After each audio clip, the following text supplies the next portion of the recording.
Hello. I'm going to test my own sound here, see if I can hear myself. A few minutes early.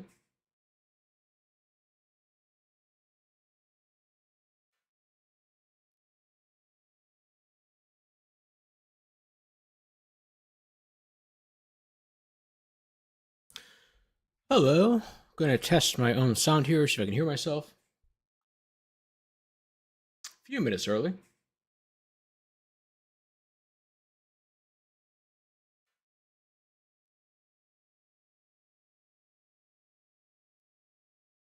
Hey, Kels, what's up? Hello. I'm going to test my own sound here, see if I can hear myself.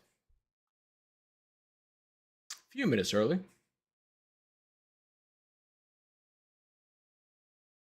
Hey, Patricia.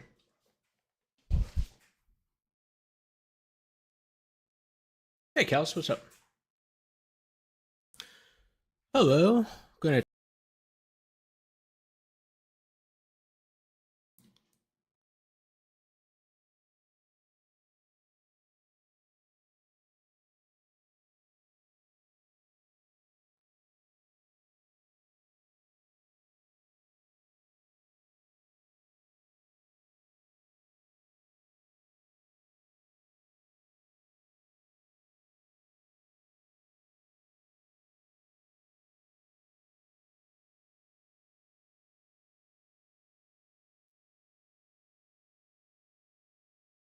There we go. Is the sound level okay? Maybe a little louder, a little softer? I know it was a little soft last time. Hopefully it's okay this time. Just getting off work, ready for it.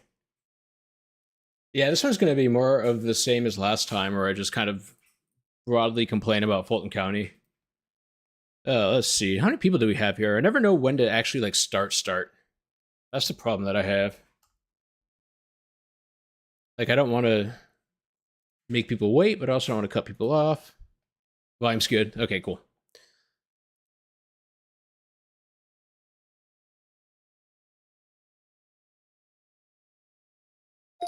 Yeah, whatever. Just go ahead and get started, I guess. Sounds pretty good. Okay, good.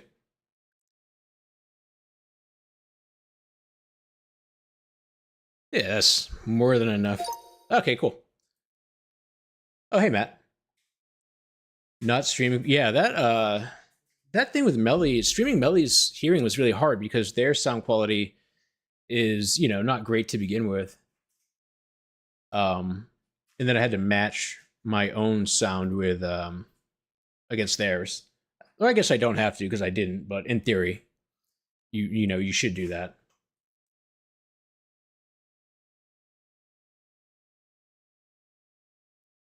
There we go. Okay. Jeez. All right. Strange beeping noise. That was probably me doing a thing on my end. I have a plugin. I didn't actually use it for streaming. It's just in general where if you can basically make a window stay on top, even if it's not maximized, and it plays a little tone when I do that. That's probably what it was. But okay. So this is the same case that I did in my last stream. And actually, just go ahead and show you what we were looking at last time. It was this one.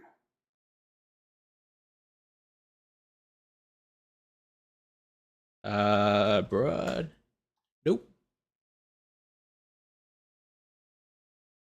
Come on, where's the state being annoying? I know you're on here somewhere. Here we go. It's this one. It was this one that we were looking at. You should be able to see this. Yeah. Yeah, it was this case where we had the lyrics that were being misused and misrepresented or misconstrued. And yeah, we went through these and we discovered that they were lyrics rather than explicit statements of, with respect to a specific crime. So this is the outcome of that case. This was decided on January 2nd, 2018, which you may recall was or may know, is about 7.5 years ago, just over 7.5 years ago. And actually, the only thing that's really important for the purpose of this discussion is the date. Let's see, it's January 2nd, 2018. And here we have the first, actually, this isn't the first motion for new trial. The first one was filed on, I think, the 3rd. But it's, within a week or two of the verdict coming down. And here we go. This is a statute with, actually, let me take a step back. When you file a motion for new trial, you need the transcript of the trial to attach to your motion. Makes sense. You're saying that there's something wrong with the trial, so you have to have the transcript of the trial. And so when you file the motion for new trial, you also ask for the... That's right, Kels. You also ask for a copy of the transcript. And this statute is applicable to death sentence cases, but it gives a sense of the timeline that you're typically looking at. It says, in the event of sentence of death, the transcript shall be prepared within 90 days. If the court reporter needs a request or needs an extension, they can ask for a extension of up to 60 days. But that's 150, that's 5 months, basically. So what you're really looking at is a few months, maybe 6 months, 7 months on the upper end. But we're going to go through the timeline and see how long it actually took. As you can guess from the title, it was more than 5 or 6 months. So the start date is January 9th, 2018, which is when the first motion for a new trial was filed. So the first entry we have here is this letter. This is from a different defendant. This is Dominique Carter, who you may remember as Stewie from the last stream. Here he is. He's requesting the transcript. This is a little early. He's requesting it in February of 2018. He says, "Dear Ms. Robinson," that's the clerk, "please, my life's at stake here. I'm in great need of my transcript so I can continue to fight for my freedom. I have a family out there. Would you be so kind to help? Thanks in advance. Sincerely, Dominique Carter." So this is just about a month later. So that's a little early, but it's, it's a valid ask. Next up, we have May 4th of 2018. Motion for complete transcript of all proceedings held on Bill of Indictment 16SC. Yeah, it is, Kels. 140704-ED. And this is filed by Kyle Winchester, who we actually watched, I think, last stream. He was the one who argued in front of the appellate court. He beat somebody named, God, what's his name? It doesn't matter. He should not be named. But yeah, you say here, Mills filed a timely motion for new trial. The transcript is not complete and to date has not been filed with the clerk of court. And this is relatively early on, so it's not, super aggressive or anything like that.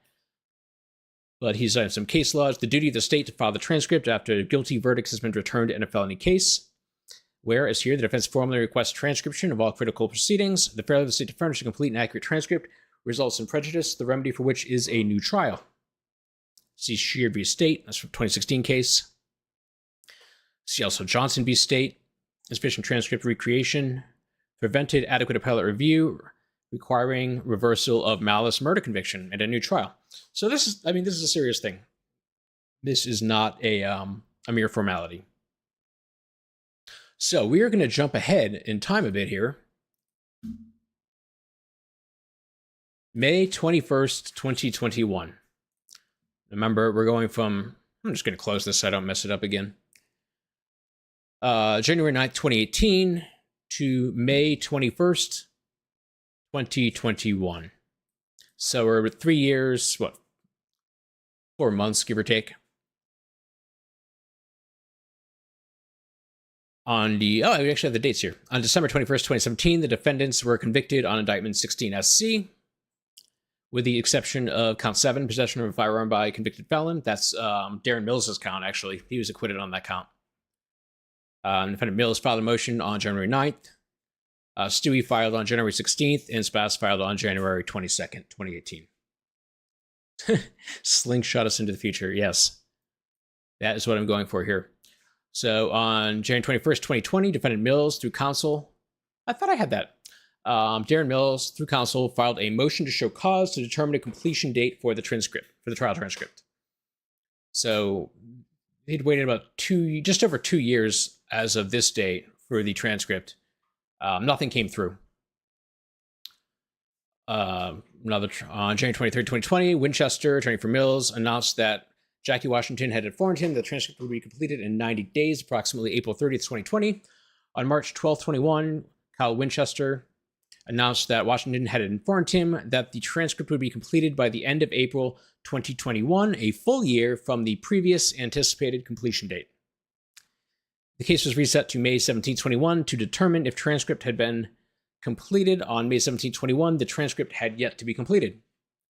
Indictment 16SC is the second oldest case in this division awaiting completion of the trial transcript, which makes you wonder what the oldest one is. I haven't actually thought about that yet.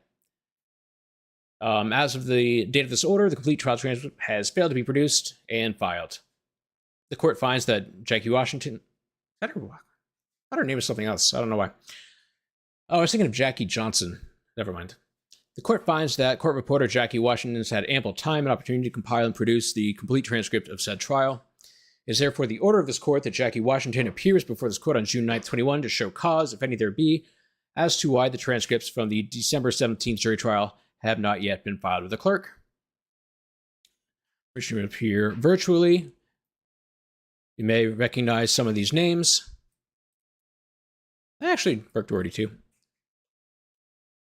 Yeah, that's actually not anybody's name. We're just going to fix that real quick, out of respect for the goat. There we go. All better.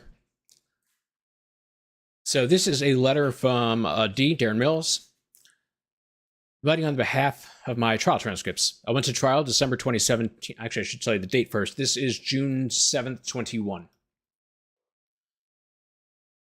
I'm writing on the behalf of my trial transcripts. I went to trial. It's a little bigger, actually. There we go. I'm writing on behalf of my trial transcripts. I went to trial December 2017. It's been 3 whole years, and I've yet to receive the proper paperwork I need to proceed with my motion for new trial. Every time I call, I get told that the court reporter that worked my trial has quit, and no one has picked up her caseload. I'm asking for an update on my case summary. Can you please help me get to the bottom of this problem and update me on how we plan to fix it so I can know how to proceed? Thanks, Darren Mills. And that's his prison inmate number.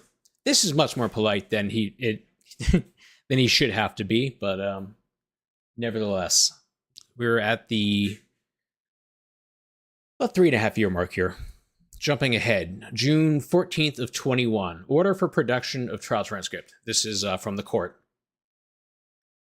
It's going to go through the timeline again. They're convicted December 17. They requested transcripts in January of 18. As of the date of this order, the complete trial transcript has failed to be produced and filed. The court finds that the reporters responsible for takedown of this trial have had ample time and opportunity to compile and produce the transcript. It is therefore the order of this court that the reporters produce and file all volumes of the trial transcript pursuant to Superior Court Rule 41.2 and OCGA 1785 by Wednesday, June 23rd, 2021. So he's given them about a week, 9 days. Any reporter who fails to produce and file any volumes or portions of the trial transcript will be subject to punishment in accord with the court's contempt power pursuant to OCGA 15.1-4. Hey, there we go. There we go, Judge. That's what I like to see. He still has the MSN email address, in case anyone is wondering. That hasn't changed. He's still an MSN user. Hopefully with that Diddy money, maybe he can upgrade to, I don't know, Yahoo or something more current like that. Here we go, July 9th, 2021. So remember, before he gave them until June 23rd. Gal says, oh, seriously, he should have held them in contempt well before this point. Oh yeah, like the stream. Thanks, Trin.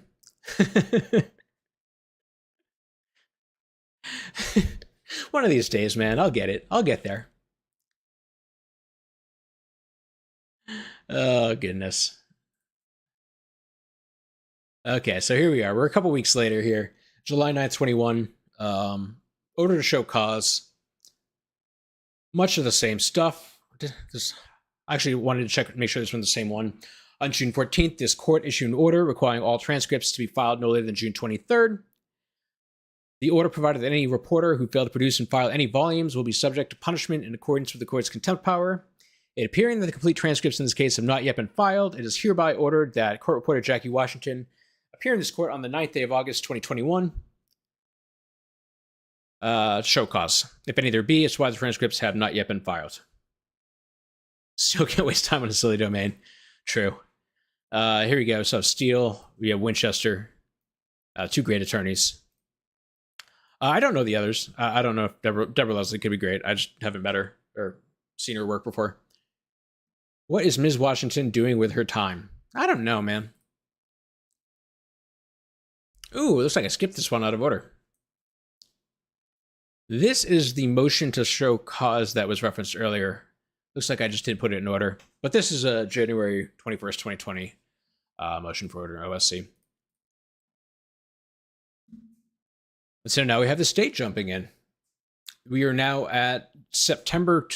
So more than a year has passed from this filing by the court, from this OSC. I don't know what happened between the reporter and the court, but we're jumping ahead over a full year to September 20th of 2022.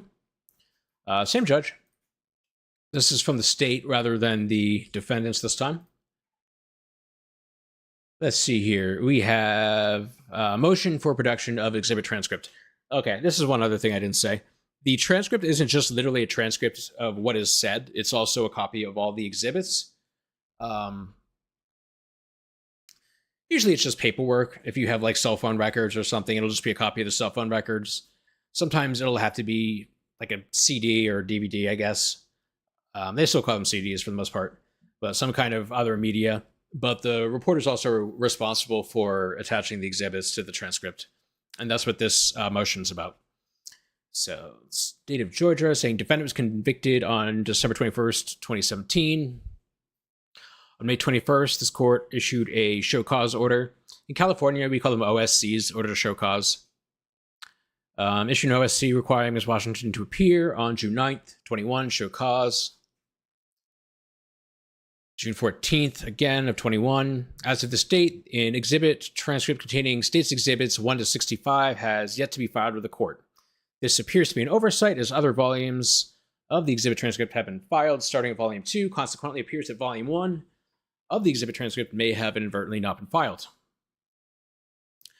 The undersigned emailed Ms. Washington on the date of this filing to inquire about the whereabouts and did not receive an immediate response. That's probably bad form on their part. Usually you like email somebody then wait a day.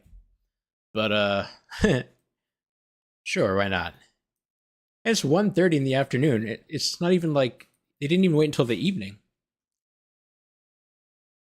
I'm on the state side and they're still doing weird stuff. Remarkable. Oh my goodness. Okay, according to this on a court should order Ms. Washington to produce and file the missing exhibits by a date certain, by a specific date.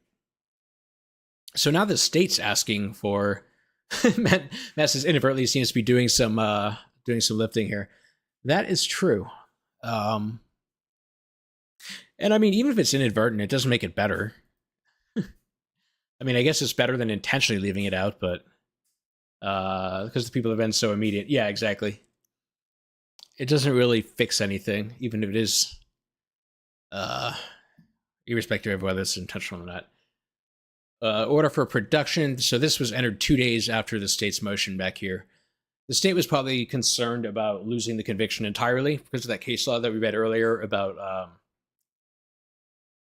about an improper transcription or an inadequate transcription leading to a vacatur of the conviction. So they're probably getting concerned at this point that they're just going to lose the conviction. That's why I assume why they're jumping in. Let me see. Order for production of exhibit transcript. Going through much of the same history. I didn't download this full document because this is the substance of it, but the court orders the reporter to file the those exhibits 1 through 65 by Friday, October 7th. And we see here, this is just from Odyssey. This is the court's, I don't know what you call it, docket, I guess, docket manager portal online. You'll see that we got the final exhibits filed on October 5th of 2022.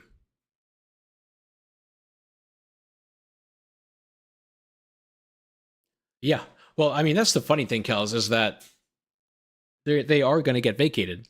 Darren Mills already was, and Stewie and or Dominique Carter and Quatez White's, they're going to get vacated.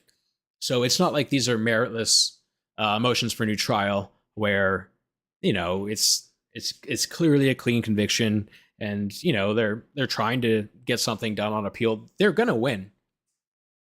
One of them already got a new trial, and the other two are going to get new trials. It's not even, I don't think there's an argument to be made to the contrary. I think everyone accepts that they're all going to get new trials. So this is all actual lost time. These are meritorious motions for new trial. They're going to get new trials. I think there's a good chance that they all get acquitted on the retrial. And, you know, this is real time of their lives that they lost, the years of their lives that they lost. Some people mentioned COVID, but I don't think that's really an excuse because the court reporter would have everything they need. It's a one-man job, one-woman job. She has all of her records. She has her stenography notes and just needs to transcribe them.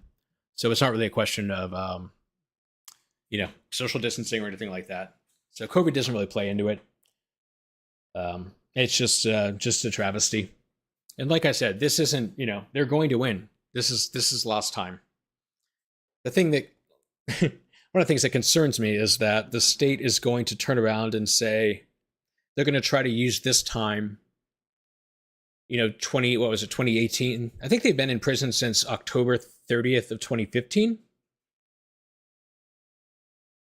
I think that's right. I'm pretty sure that's right. I think at least Darren's been in since October of 2015. So they can turn around with Darren and say, okay, well, we're just going to give you 10 years. We'll plead you out 10 years credit for time served, say you're guilty, waive any, you know, effectively waive any rights you have against us for litigation, 1983 claims, anything like that. And yeah, exactly. And so they can kind of use freedom, immediate freedom, as the carrot to wash their hands of any liability for wrongdoing, for civil wrongdoing, which is troubling. And it's a thing that you saw a lot in the YSL case. I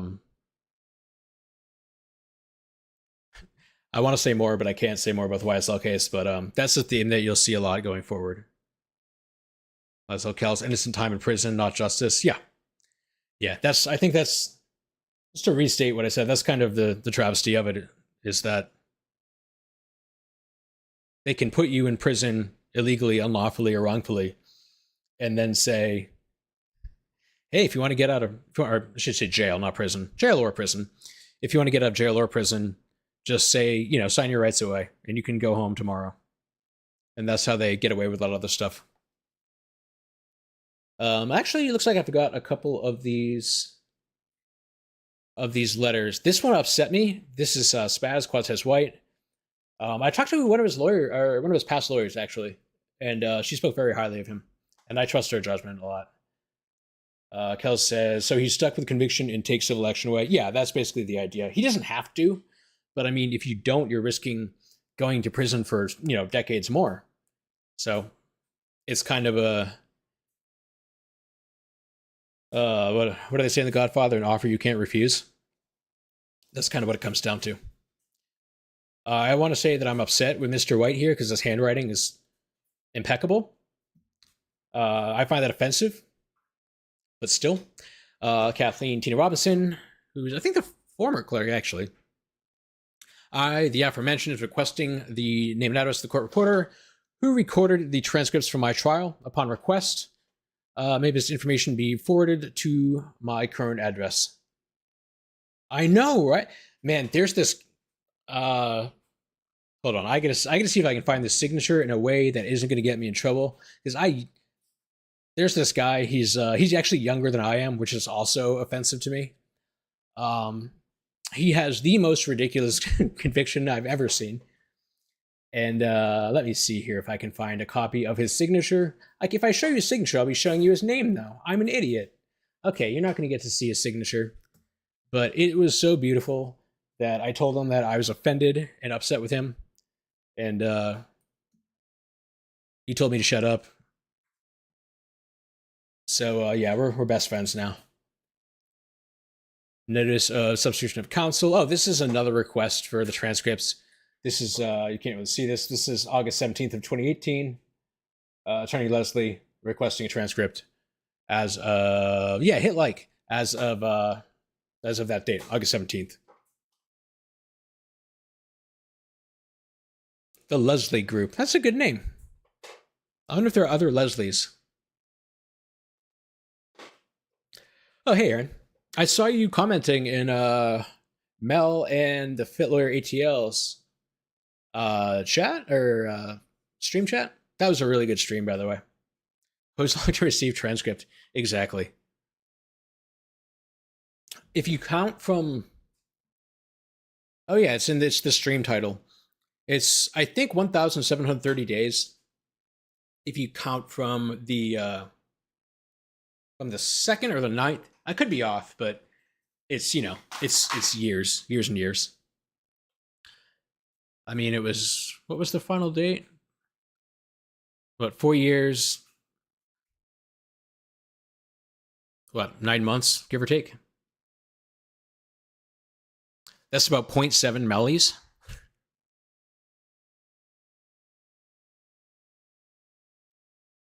So yeah, this is the, I have more, by the way. We're going to keep looking at this case. Let me check my notes. The next one we're going to do is, there's a disappearing gunshot residue test. That also involves Detective Dennis. And then we're going to look at maybe the same stream, maybe the next one. There's an issue with a witness who was called to the stand and then asserted his Fifth Amendment rights. And you're not supposed to let that happen. And I actually talked to one of the 3 defendants this week, and he gave me some insight on other things to look at. So I'm going to chase those down too and see if there's anything else I can get on this case. But it's some absolute mess. And yeah, how long have I been going for? 27 minutes. Okay, I was hoping to milk that a little bit more, but let's get going to my next topic. This one involves a guy. Please stop.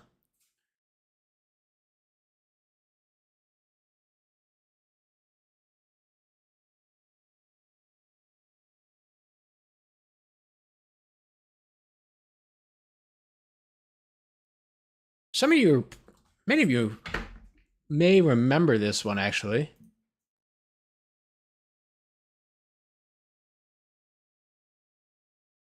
Here we go. Yeah, Tiffany's story. We should watch that on stream, actually. I'm gonna steal the content. We'll do that. We'll watch the content on the part that, you know what part I'm talking about. My favorite part.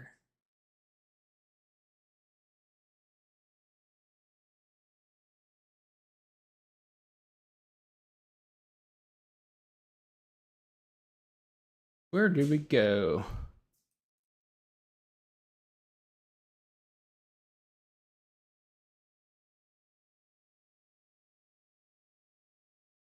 I'm just pulling up this little thingamajig. This one? Nope.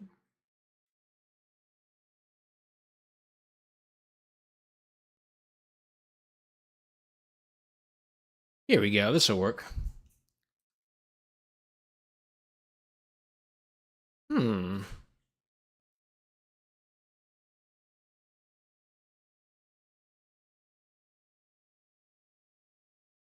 Oh, that's funny. There we go. I do funny stuff sometimes with this OBS nonsense.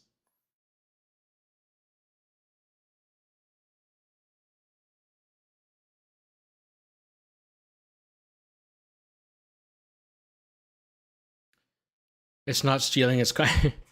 That's true.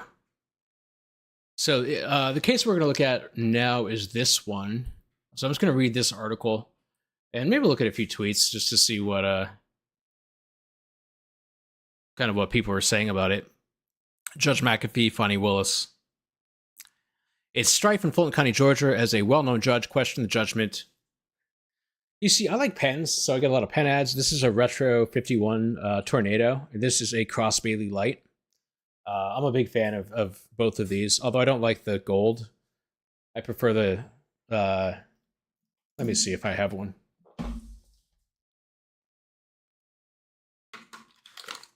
See this? You get like the silver.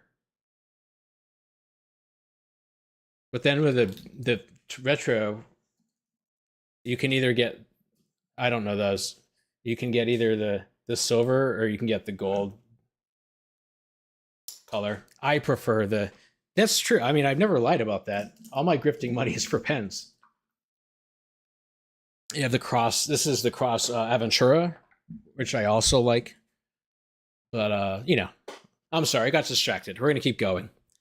In the underlying criminal case, Robbie Lewis was ultimately sentenced to spend the next 10 years behind bars, and then will spend the next 10 years outside of prison on probation.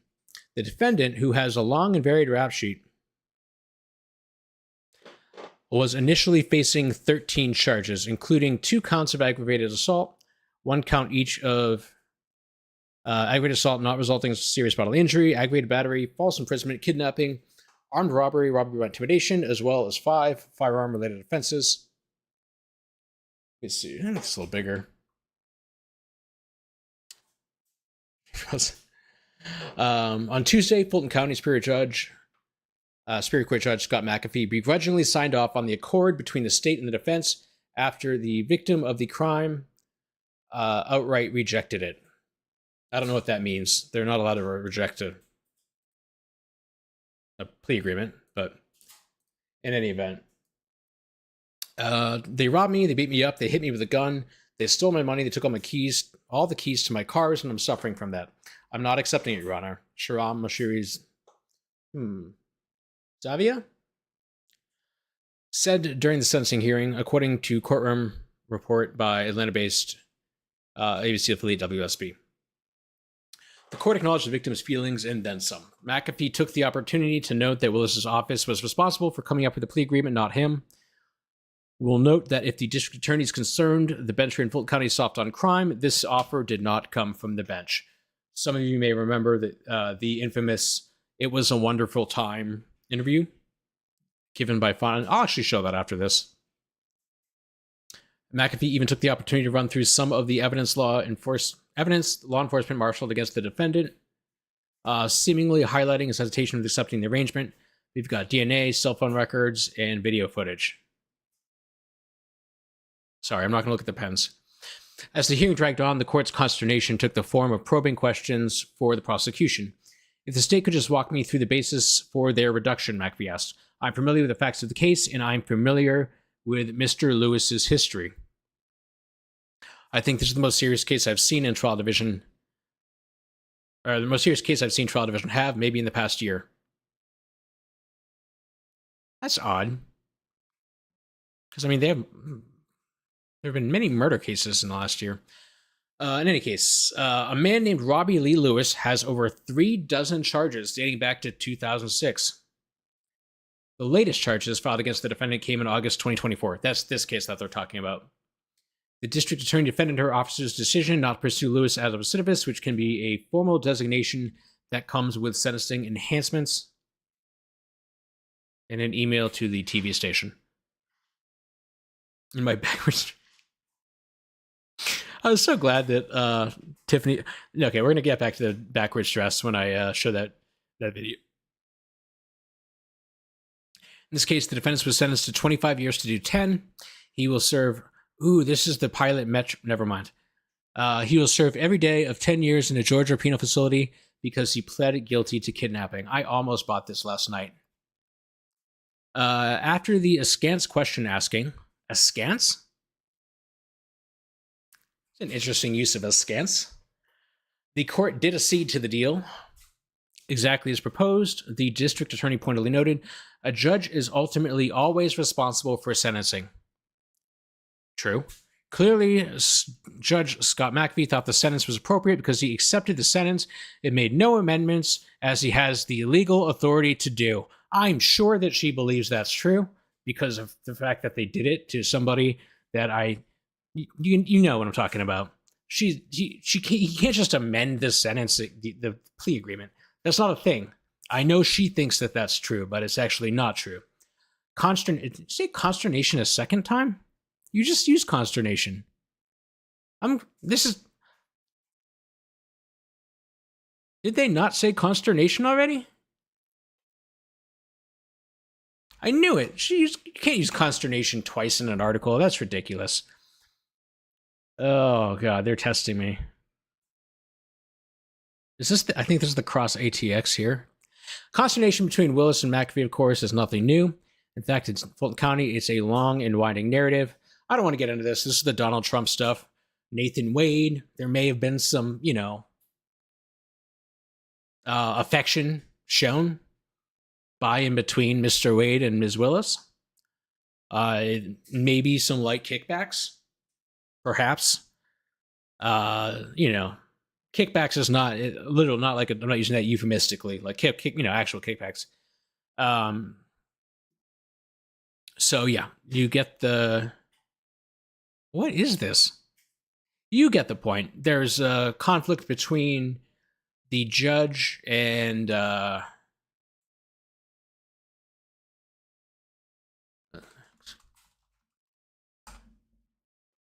man, I got myself. That's never happened before. Ah! You guys didn't see that. Let's see if I can find any. Probably not.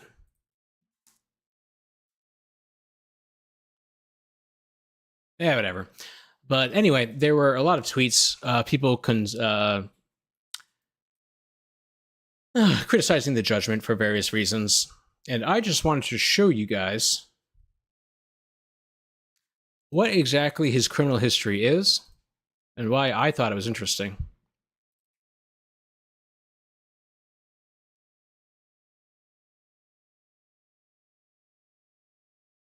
Here we go.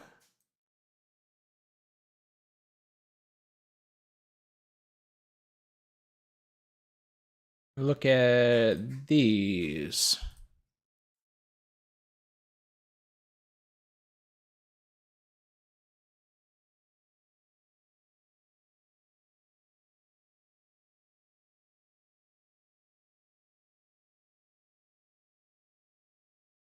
Sorry, I should have formatted this a little bit better.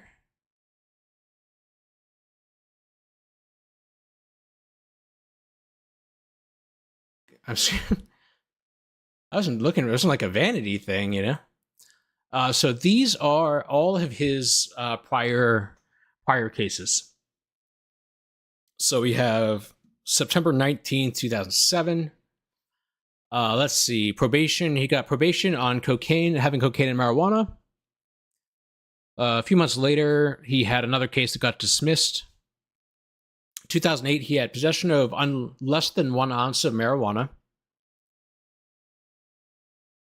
2009, he had possession of cocaine, intent to distribute, obstruction, which is just essentially every arrest is going to have obstruction.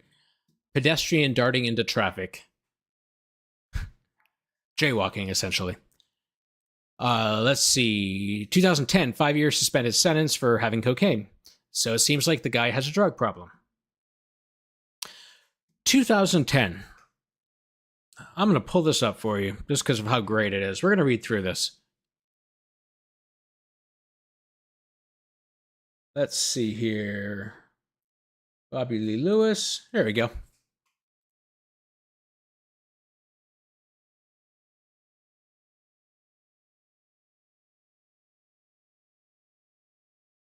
Okay.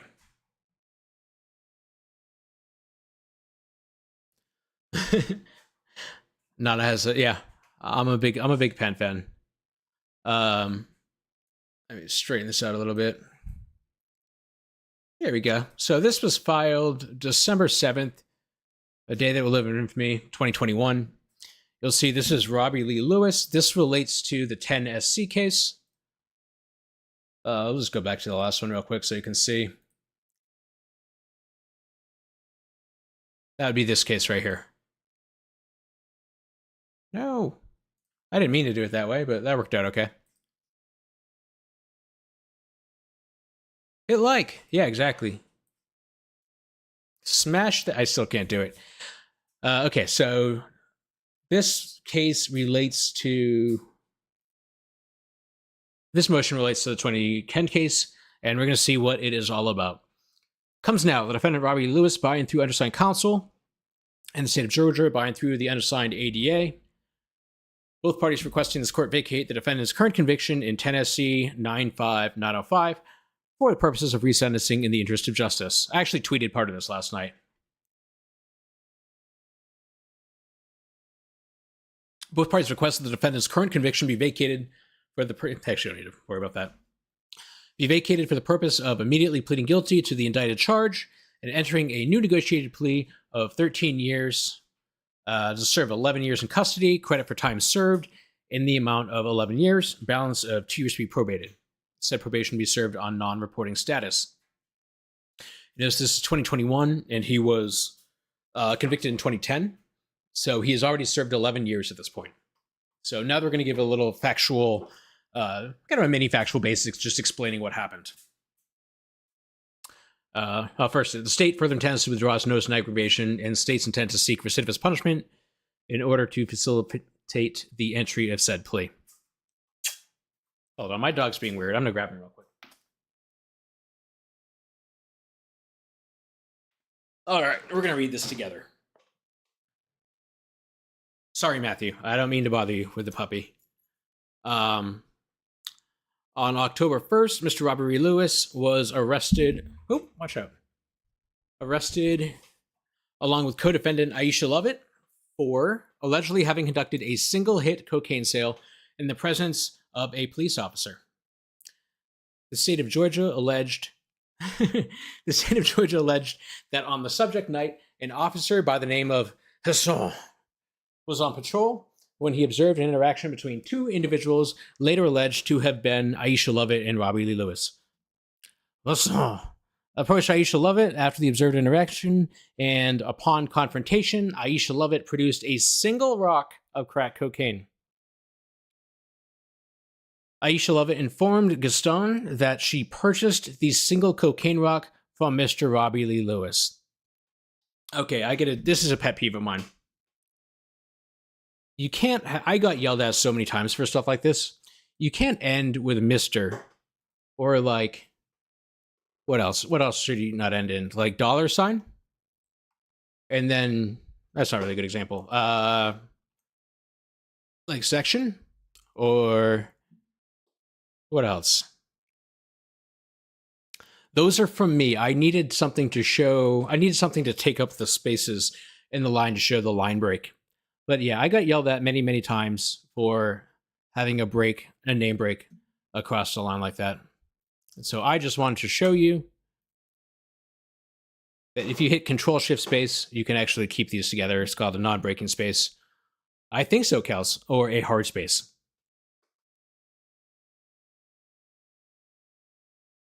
You can also change it in Windows. I just use Shift-Space, but in any event. Officers then approached and arrested Mr. Lewis. I feel like that was less important than the actual topic. I'm going to go back a little bit. So the state of Georgia alleged on the subject night, an officer by the name of Gaston was on patrol when he observed an interaction between two individuals later alleged to have been Lovett and Lewis. Gaston approached Lovett after the interaction, and upon confrontation, Lovett produced a single rock of crack cocaine. So it's not even like rocks. It's a single rock of crack cocaine. Lovett informed Gaston that she purchased the rock from Mr. Lewis. Officers then approached and arrested Mr. Lewis. No narcotics were found on his person, and the only cocaine for which either defendant in this case was charged came from the possession of Ms. Lovett. Co-defendant Lovett subsequently entered a plea to 1 count of possession and received a sentence of 5 years on probation. On November 16th, Mr. Lewis went to trial before the Honorable Richard Hicks of the Magistrate Court. Judge Hicks was sitting as a Superior Court trial judge by designate. Don't worry about that. The charge for which Mr. Lewis was tried in 10SC is as follows: possession of cocaine with intent to distribute under 16-1330. At the conclusion of trial on November 17th, the judge found Mr. Lewis guilty, and the trial court sentenced Mr. Lewis on November 18, 2010 as follows: 40 years to serve 15 years in custody, balance suspended.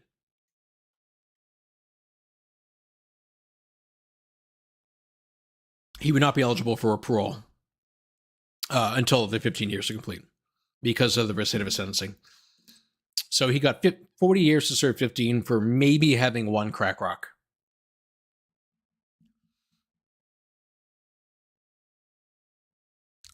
That's a long time. That's 15 years per rock. If you had 2, maybe it would have been 80 years if you had 2. That's a whole life. Anyway, Mr. Lewis is currently serving the sentence in the custody of the DOC and is currently housed at Rogers State Prison. The subject sentence in this case was reviewed by the Fulton County District Attorney's Office Conviction Integrity Unit. Somebody put red quotation marks on there. For the purpose of determining whether the sentence was just and proportionate. After reviewing the facts of the case and the sentence of Mr. Lewis's co-defendant, the state wishes to remove Mr. Lewis's recidivist status and end his term of incarceration. I don't really know why the sentence of the co-defendant is relevant, because both should stand on their own. Yes, the co-defendant got 5 years probation, but you shouldn't need to look at that to know that a 40-year sentence for 1 rock is unjust. They should both independently stand on their own as reasonable sentences.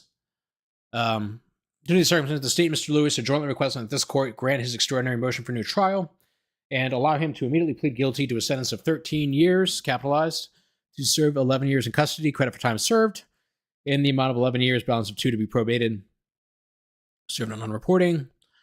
Conclusion, basically saying the same thing. Both he state and the defendant, Robbie Lewis, respectfully request this court to grant Mr. Lewis's motion for new trial, vacate the conviction and sentence, allow him to plead guilty, and sentence him to 13 years. Again, capitalized. Conviction Integrity Unit, that's not how you spell Prior Street, so they get out their address wrong. That's okay, though. I think it's 3 6s, actually. Anyway. So yeah, that is the motion. So the reason I thought that was interesting is if we go back to, for example, to this, you see that he'd never actually been a violent offender at any point in his life prior to going to prison for 11 years. 2007, cocaine, less than 1 ounce of marijuana, cocaine. This is over roughly a 3-year period. He was in his late 20s at this point. He was like 27, 28 when he got his first conviction, which is relatively late. But he was never a violent person. He clearly certainly seems like he had a drug problem. Nobody's disputing that. But when you come back to this case, and this is after the 11 years and 2 years of probation, so he was entirely off of his first sentence. He came out of prison a violent person. Much like this dog right here is a killer. No, I'm just kidding. Yeah, he was not a violent person. And then he went to prison for 11 years. He comes out. Sounds like he probably had a tough time. Probably came out a changed person, as 11 years in the Georgia Department of Corrections will do. And he came out and he did a violent crime. And so, while you can say that he deserves prison, and maybe he probably does, assuming he's guilty and all that,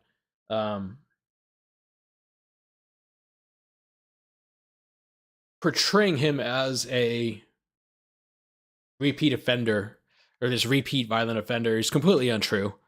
And I think it completely misses the mark. And I think it's shows more of a failure of the Georgia Department of Corrections to rehabilitate people or even to maintain the status quo.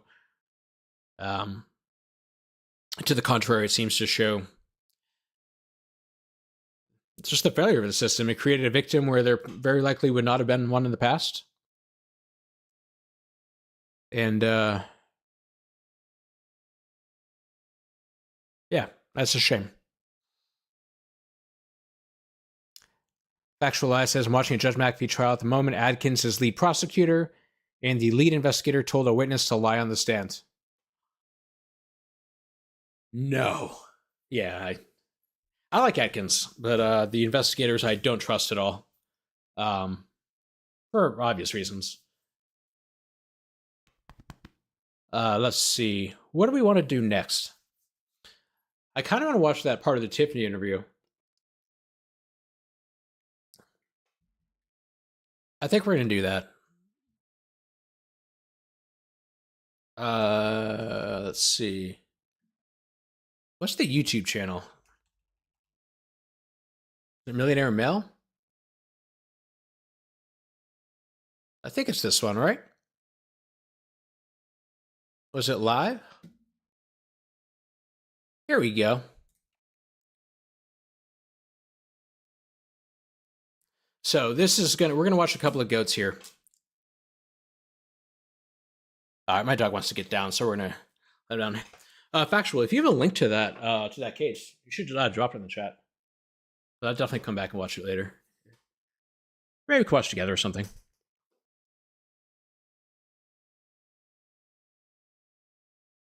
Oh, that's true. I did post it with a timestamp, didn't I? That was very smart of me. Oh, look at Aaron here.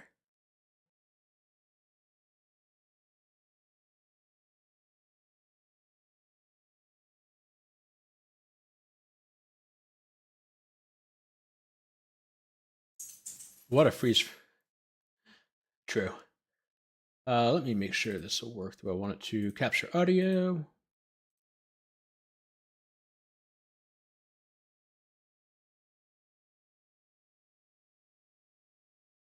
All right, let's see.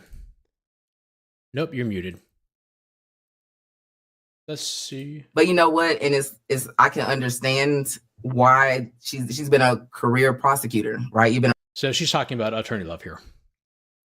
Oh, I should say this is Tiffany Adams, who's my partner in the Moonton case. And I actually don't know Mel's last name, but she's Millionaire Mel. I'm not subscribed. That's weird. Prosecuted for a very long time. I'm doing her show tomorrow, by the way. I'm going to be on Mel's show at a certain time. I think 7 o'clock Eastern. Yeah, 7 o'clock Eastern. I had a case with her in 2018 and won in 37 minutes. Oh, wait a minute. Not guilty. Not guilty on a rape case. Okay, so, but in that case, and I've spoken on it before, she did the same thing to me. She filed a motion to meet with the judge in chambers, the ex parte hearing. She filed a material witness warrant on the victim to force the victim to come to court and testify. She had the victim. Let me explain that. So a material witness warrant, if any of you know Aaron, if any of you know the YSL case, Quindarius Zachary was, he was served a material witness warrant and he was held in jail to basically, they arrest you and force you to testify. So that's what she's talking about. The not rape victim, and you'll hear in a second, they arrested the victim, put her in Rice Street because they wanted her to testify in her own crime. Who had been telling these people she had not been R-worded and testify. She had the victim who had been telling these people she had not been R-worded the entire time the case was pending, and they kept trying to convince her she had been. And they actually arrested her and brought her out of the back to testify in court the next day. The victim. The victim? But guess what happened? See, God has a way of working. So when you're doing something wrong, he will show up in some kind of way. I'm telling you, this trial, I was so nervous. I tried this case by myself. My client paid me $2,500 because I thought my line sister called me. She's like, I got this client I've been working with. He needs some help. He's charging rate. The girl didn't do it. Their girlfriend, boyfriend, they have a baby, da, da, da, da. So I talked to him. It all came from a butt dial phone call on an iPhone. Called the police during an argument and fight. And so what they heard and the screams they heard, they thought they were hearing a rape. And so they came out on a rape call. It took them 2 hours to find these people because they had to triangulate the call, and they get there and they end up arresting him, getting her, and he is charged with rape from this butt dial phone call. And they have both been saying from day one that is not what occurred. Okay, so that's what's going on. Right. So in discovery, when I get discovery for this case, you will not believe that I got a rape kit in discovery. And there was never a rape kit in my case. Whose rape kit it was. The victim herself had been raped by someone who worked for Fulton County years prior, and they did not prosecute the case. So you know what I did with that information? Well, you better believe it came out on cross-examination. So how sure are you that you understand what a rape is? Oh, because I was in 20 blah blah, and I reported to Fulton County, and they did. Okay, and my jury for a person was a pastor, and that not guilty came down in 37 minutes. But if it had not, he was going to prison for 25 years, and there'd been nothing a judge could do. And when I tell you, Love did everything she tried to do to convict him, versus simply trusting the victim is telling you the truth. So you ask why she couldn't bag off? I don't know that she knows bag off. I love people from Georgia. Bag off. I don't know if like the Georgia thing is bag off or back off, but I'm not Georgia slang, man. I was talking to somebody, a Georgia guy recently. He's actually one of the White Cell defendants. We were talking about another case, and he thought somebody had gotten off light, and he say he wagged. I was like, what does he wagged mean? Apparently he wagged means like you get off with an easy deal, or you get off with a good deal, or you like beat the system. He wagged.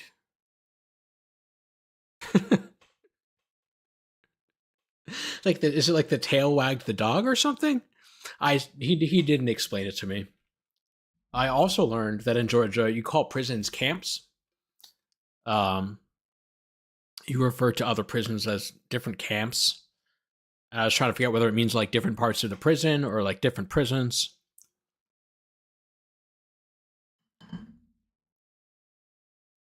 Man.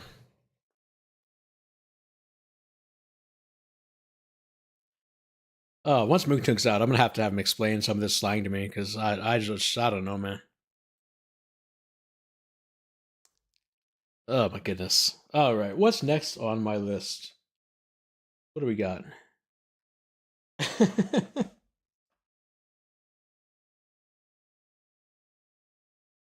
I was gonna look at Stop Cop City. Actually, what I wanted to do was look at more lyrics, but I got copyright claims last time I did that, even though I only played like 9 seconds of a song. If you guys are interested in Stop Cop City, or we could watch some of the Judge McAfee case, I'm actually interested in that. I don't know anything about it. I think GSU Grinding posted about that case.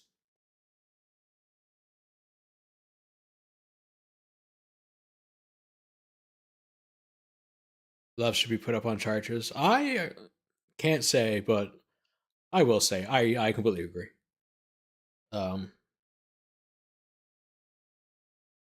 You can guess how I feel. I absolutely think that she perjured herself with respect to Tounk. I think I'm going to prove that too.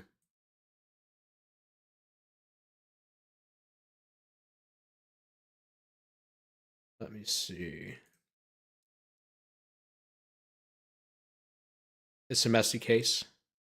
My head is stuck in Canton, so don't know anything about these. Yeah. I wouldn't mind looking at the yeah, big play Bray. My guy with the beautiful signature, he explained that one to me.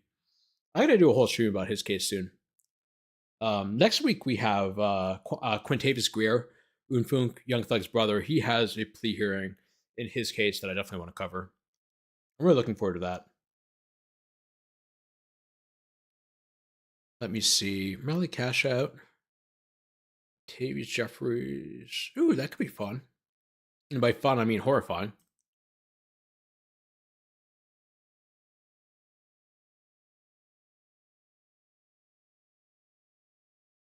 Or Wilson, maybe?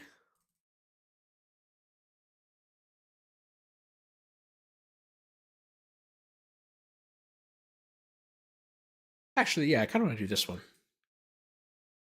This is a case that was argued by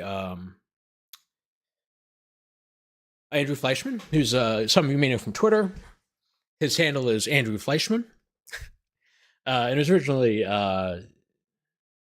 it was Rachel Kaufman's case, who's also on Twitter, but I think she had a child like a week before oral argument. I think I talked to her and she said, like, I don't think I'm going to be able to do it. So she's tough. I haven't looked at how long this brief is. Let's see.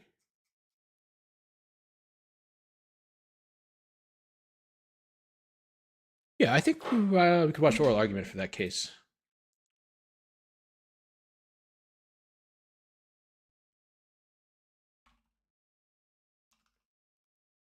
We're going to watch the Vimeo, of course. Because that is what they use. Oh. I think it was May. Let's see here.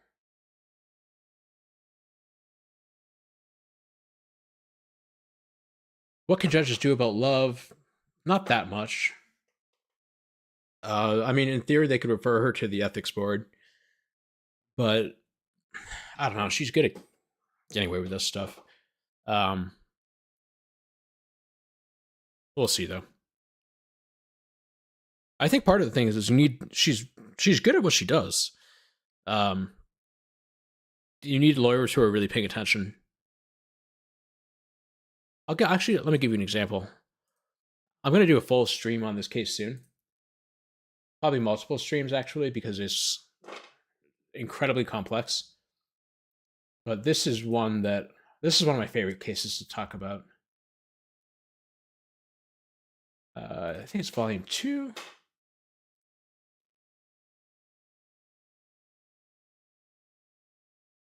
Here we go. This is going to be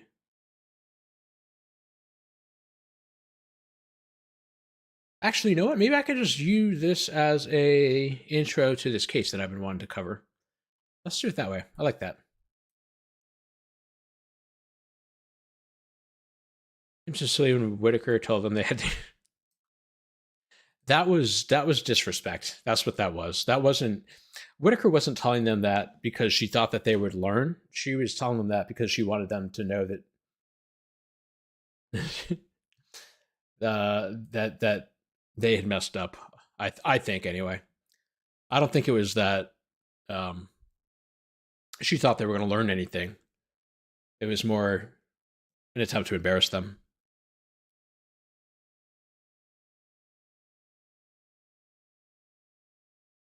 So let's see here. This is a case. I actually need to raise some money to buy the full transcripts for this case. But this is a case dating back. You'll see here, the transcript was filed August 15, 2013. And it's an 11 SC case. That means it was charged in 2011. But the murder, I'm going to be reading all this stuff soon anyway. You'll see the attorneys here. Adrian Love. The proceedings are in 2013. The first part of this is all juror selection, so I'm not going to read through that part.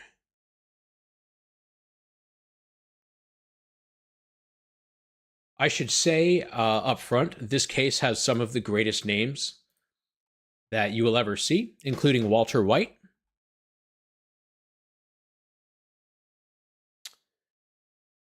Bojack. Let me see. Let me check my notes. What other names do we have? I made a list of them. Oh, where did it go? We have Fathead. I don't know. Oh, we have James Brown. I think we have a Bobby Brown too. In any event. So let's read through the opening statement, and then I will give you some context. And I think there's reversible error just in this opening statement. Mr. Big Play Bray, but to me, the judges know she's wrong because Glanville caught and told her fix stuff. So maybe she's held accountable too. Yeah, I agree. I don't disagree. It's tough in Georgia. They're all elected, though. Usually when you have elected officials doing stuff like that, the system expects people to vote them out. But, I mean, that doesn't seem to be realistic or the way things go. I mean, look at going back to Canton, Massachusetts. You have what's-his-face, the DA there. He ran unopposed last time, and I think he's won 90+% of the vote last 3 elections. Are they real names? They are real names. So this is the start of opening statement. And I guess it'll give you the background as well. Ms. Love, thank you, Your Honor. Good afternoon. The evidence will show that on October 25th of 2002, so this is a decade prior. One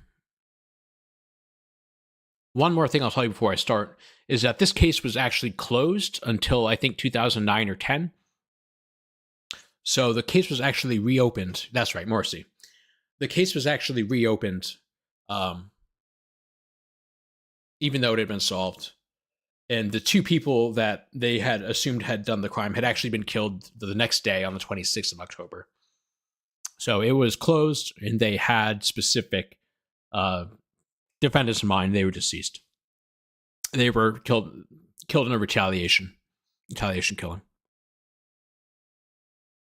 Okay. Evidence will show that on October 25th, 2002, Demetrius Brewer, James J.J. McDowell, and Lloyd Fathead Stevens beat Eric Kemp inside his own home and shot him to death with an AK-47 and a .40 caliber handgun inside his own home between 12 o'clock and 2 o'clock in the morning at 2061 Simpson Road here in Atlanta. One thing you need to know, actually, you don't need to know this, but I want to complain about it. They actually changed this name of Simpson Road to Boone Boulevard in 2008. So I was trying to find a map of where everything happened.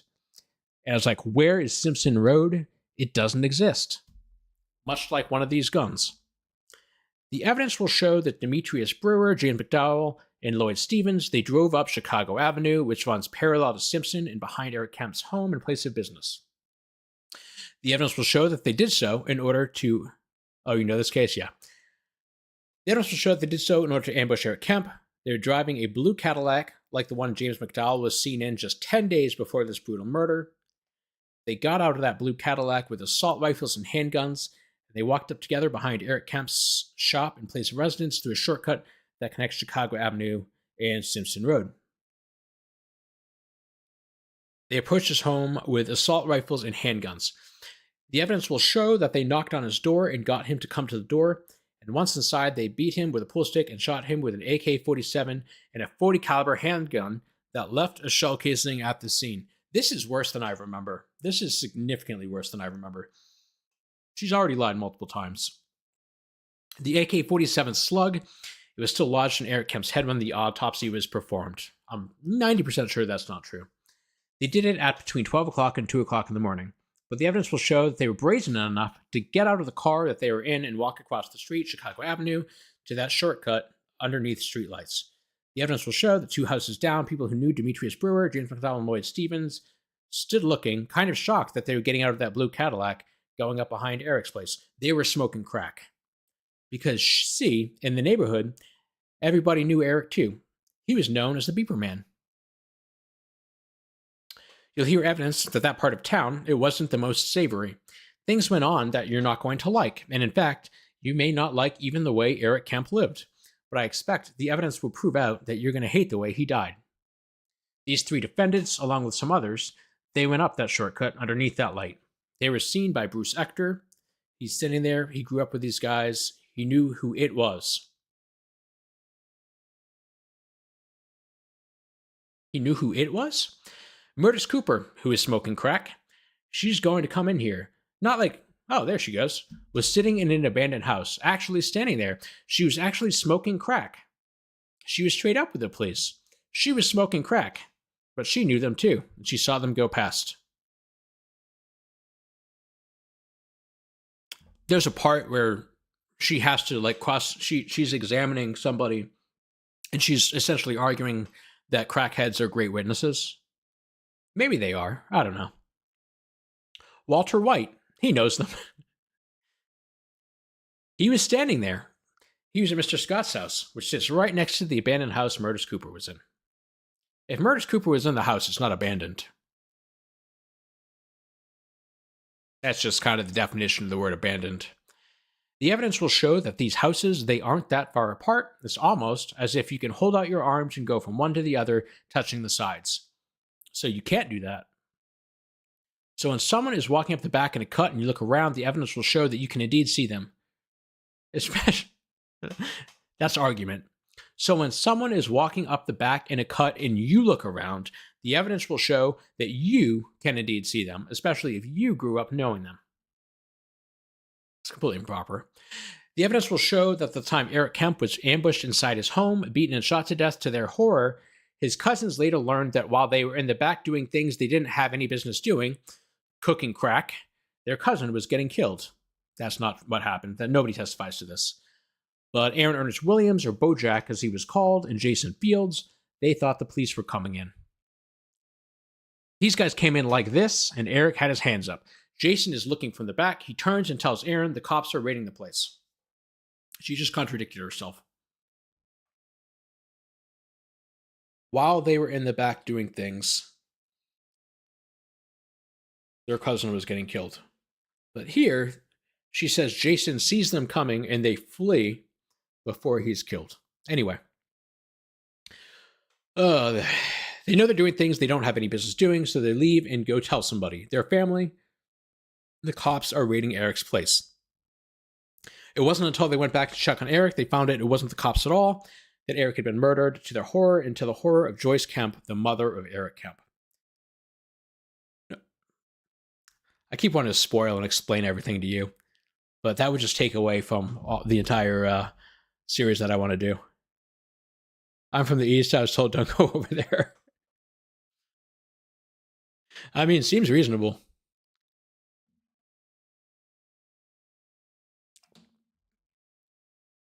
The evidence will show that within days after this gruesome murder, the police, they did their job. They collected evidence. They dusted for fingerprints. They checked the area for blood and DNA and things of that nature, and they talked to witnesses.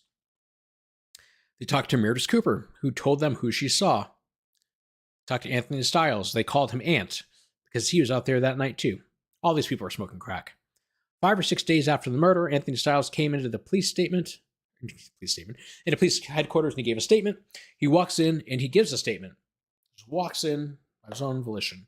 Ms. O'Leen Glenn, she's just typing. She types what he says. He tells them who he sees, these defendants, going up the cut behind Mr. Scott's house to Eric's residence and place of business. They share a backyard. He tells them he sees the defendants. After he gives them a statement, the officer comes in and he asks Anthony Stiles, how do you know them? I grew up with them. You hear how to talk to Ernest Black in 2002. Ernest Williams back in 2002. Ernest was about to tell them we were in the back doing things we had no business doing, cooking crack. He told them, I came to Eric's house because we tried to reach him and couldn't reach him. And then we came and this is what we found. You'll hear the statements witnesses gave that put these 3 defendants at Eric Kemp's place of business and his residence between 12 and 2. You hear from those witnesses. And then you ask yourself, well, why are we here in 2013? Again, this is 11 years prior. The evidence will show that 2 other suspects were seen out there that night that were found dead within 48 hours of Eric Kemp's murder. Sorry, I was reading Aaron's comments. Stewart Ave is Metroland Park right now. I looked it up. It actually looks fairly a little bit nicer now. The evidence will show that 2 other suspects were found dead within 48 hours, and the lead investigator on Eric's Kemp murders was transferred, but he exceptionally cleared the case. So Demetrius Brewer, JJ, and Fathead, they got 10 years to walk around.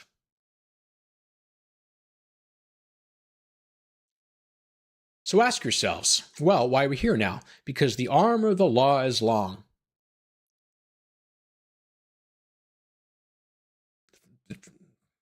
I'm not going to make that joke. And you don't get to go into somebody's house, beat them with a pool stick inside their house, and shoot them with an AK. Now ask yourself, if you're going to kill somebody in their theory is that it was a robbery,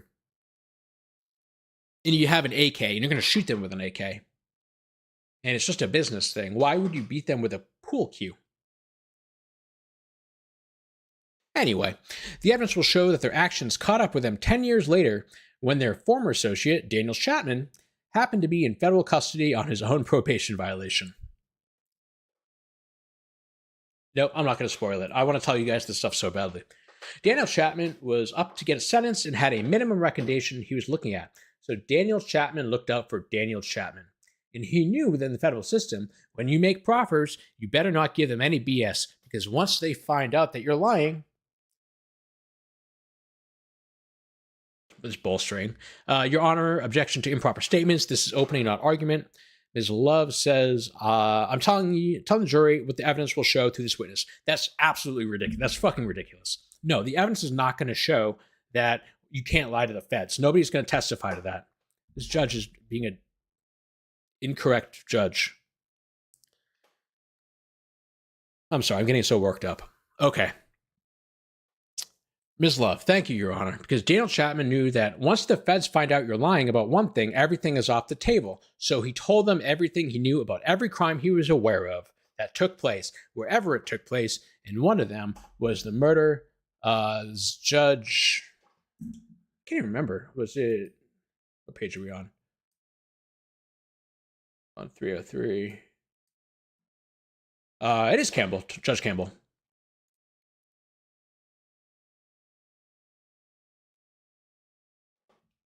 I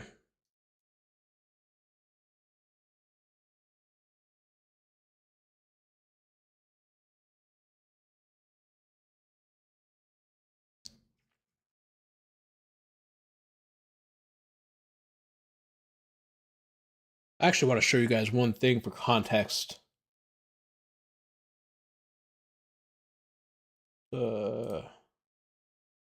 This one is actually relevant for context. If I can't find it in a second, I'll just move on though.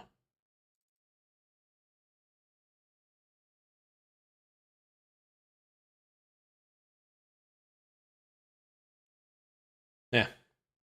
I'll show it the next time we talk about this case. Let's see. Okay. One of them was the murder of Eric Kemp. We're talking about Chapman. The witnesses out there, they knew who had killed Eric. Daniel Chapman asked them about it a long time ago. Sounds like hearsay.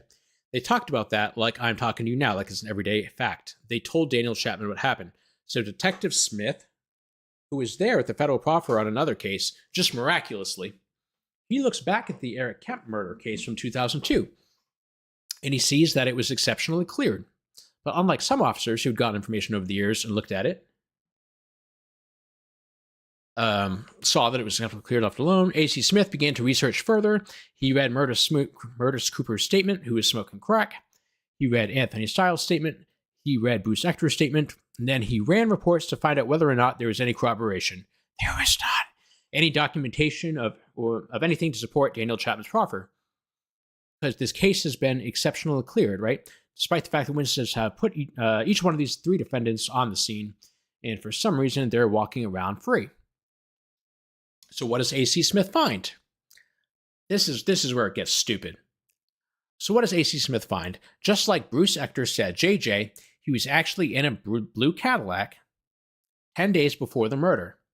Then he got not just the proverbial smoking gun, he got the literal one. Remember, the literal smoking gun. That's what they're calling it now. He found the report of the traffic stop where JJ and Fathead were stopped in a car with a driver named James Brown. James Brown claimed he got the car from his friend Henry, but see, Henry's mother had reported the car stolen. I didn't notice that the first time. That's weird. So all three of them are riding around in that stolen car that happened to get stopped. Lloyd Stevens was in the back seat, passenger side. She doesn't say that. James Brown and James McDowell were in the front. James Brown, you'll see, when the police stopped him, He was on probation, had an active warrant. Those are different things. He jetted, he ran.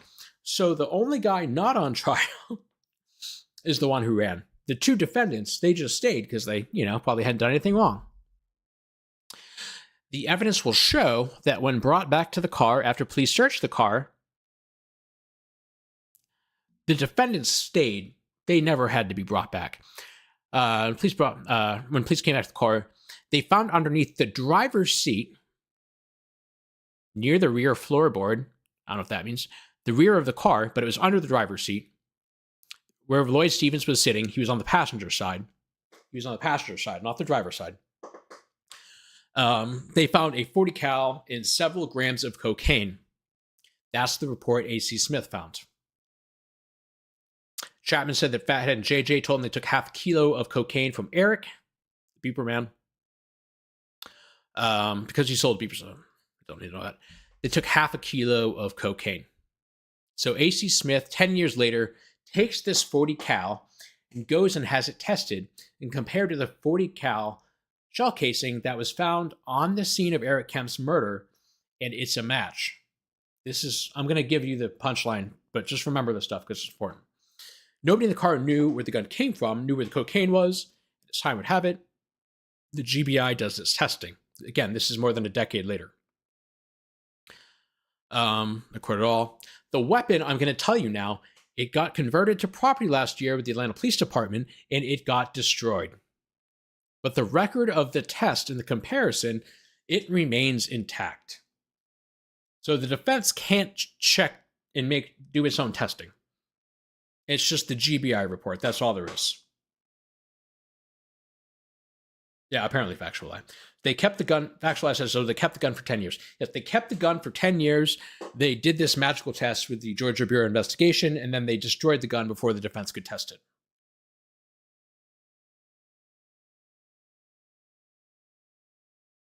And at the same time, there was a woman named Bernadette Davies who worked for the GBI ballistics department, who was fabricating evidence.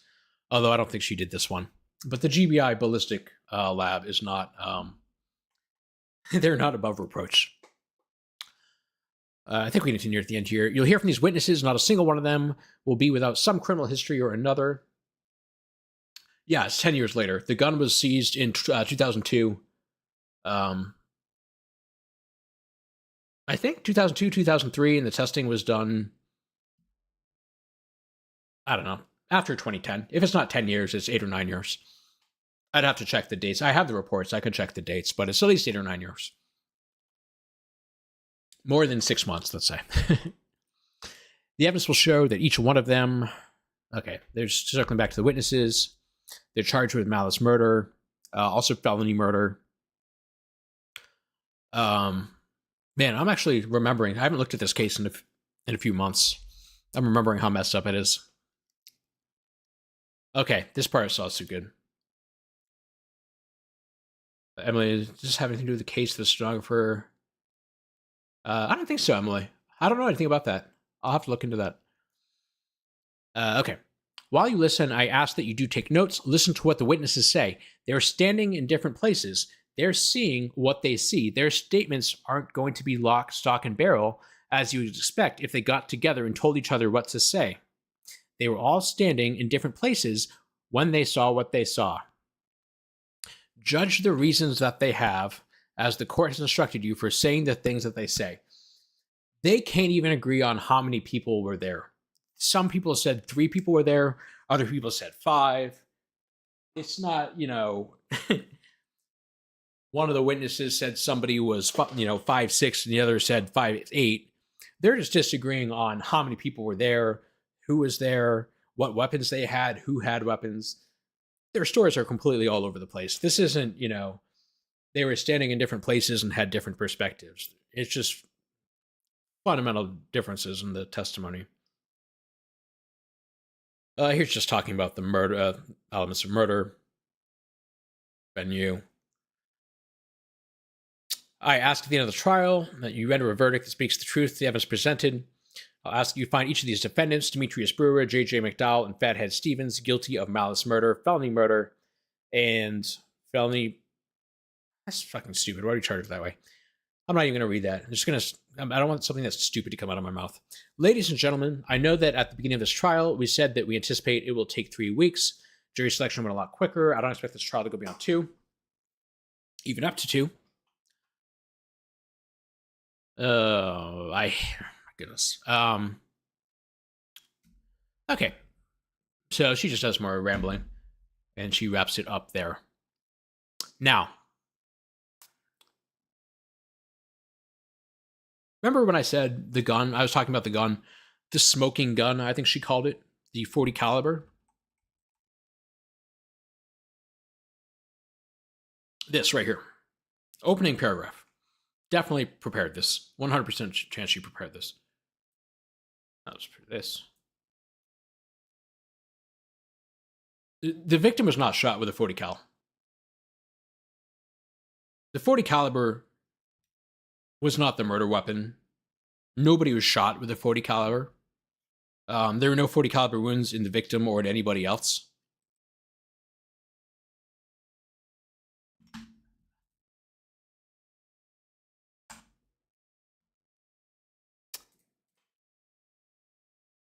And yet, in her opening statement, she refers to it as the literal smoking gun.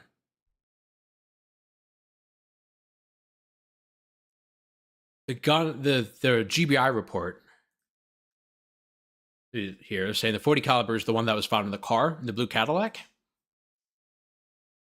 The one that was tested by the Georgia, I said Ballistics Institute, the Bureau of Investigation. The .40 cal that was tested, matched, and then destroyed.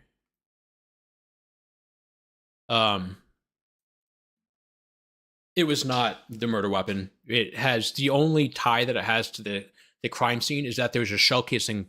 There was one shell casing found at the crime scene, and suspicious circumstances we'll get into. Not near the victim. It was actually near the door. That was the only tie of the gun to the crime scene. And it was not the murder weapon. It wasn't the smoking gun. So the tie of the .40 cal is only to a shell casing at the crime scene. It was not the murder weapon.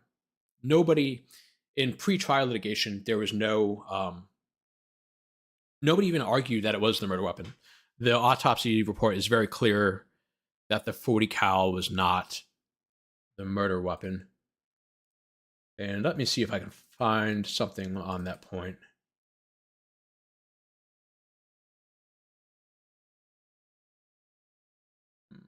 Motion in limine, maybe? No, this is a whole other mess that we're definitely going to get into. Motion to dismiss case for outrageous government conduct. I like your style, James.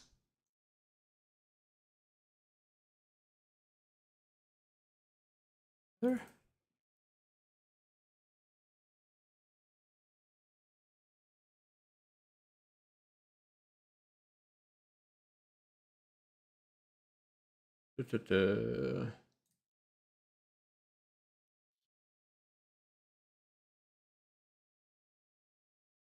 Volume 2, maybe?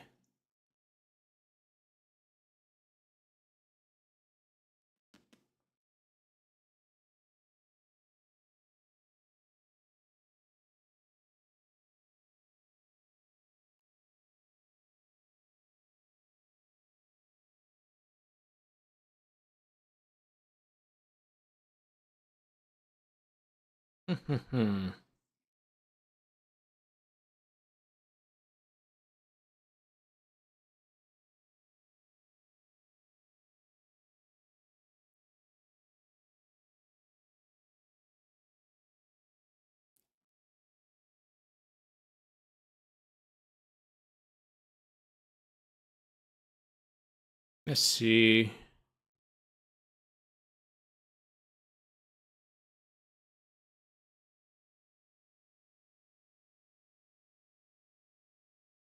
Yeah, I think I'm gonna have to find it in my. I'm gonna have to dig through the exhibits and find it for when we do the video in full. Actually, I might have the autopsy report.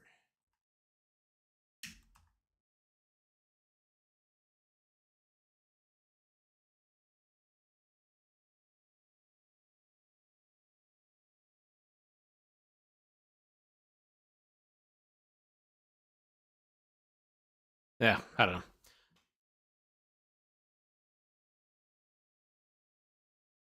I guess you're just gonna have to wait for the next video I do on this. But that's the main issue that I've seen so far. Well, one of the issues is that in opening statement, Attorney Love kind of primes the jury to expect that there's going to be this gun. There was no gun, but that there's a gun, that there's a concrete link of the murder weapon to 2 of the 3 defendants.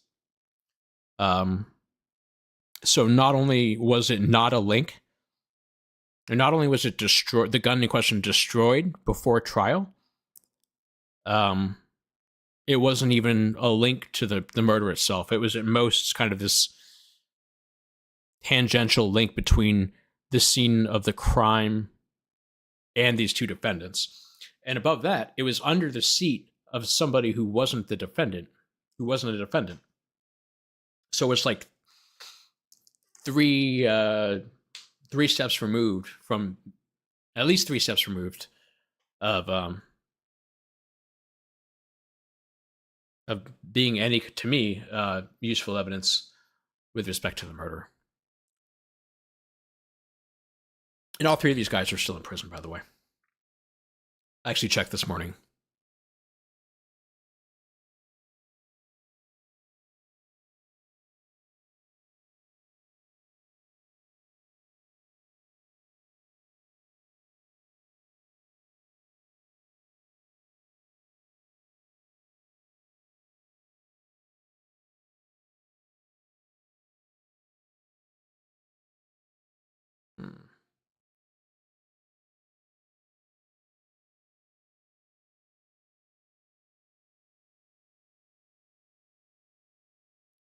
I want to show you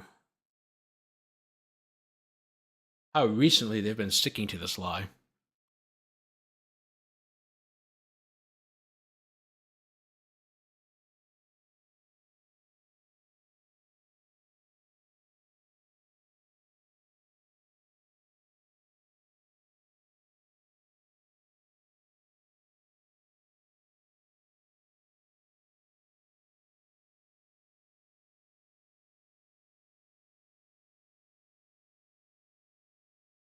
This one?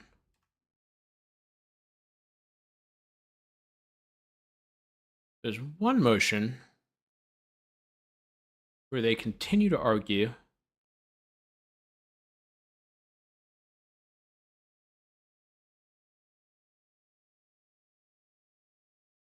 here it is.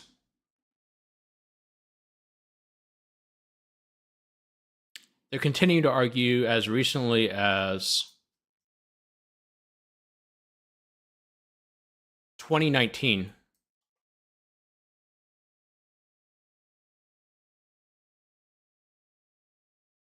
that the 40 cal was the murder weapon. So even on appeal, they were using this lie. There we go. Auto theft and possession of cocaine with intent to distribute. I don't think auto theft had anything to do with it. So when they went in and killed Eric with that firearm, with that AK-47 and that 40 cal, they committed the offense of possession of firearm by a convicted felon and the overarching charge of felony murder. So even as recently as 2019, the state attorney general was lying about the fact that the 40 caliber was the murder weapon, and it just wasn't.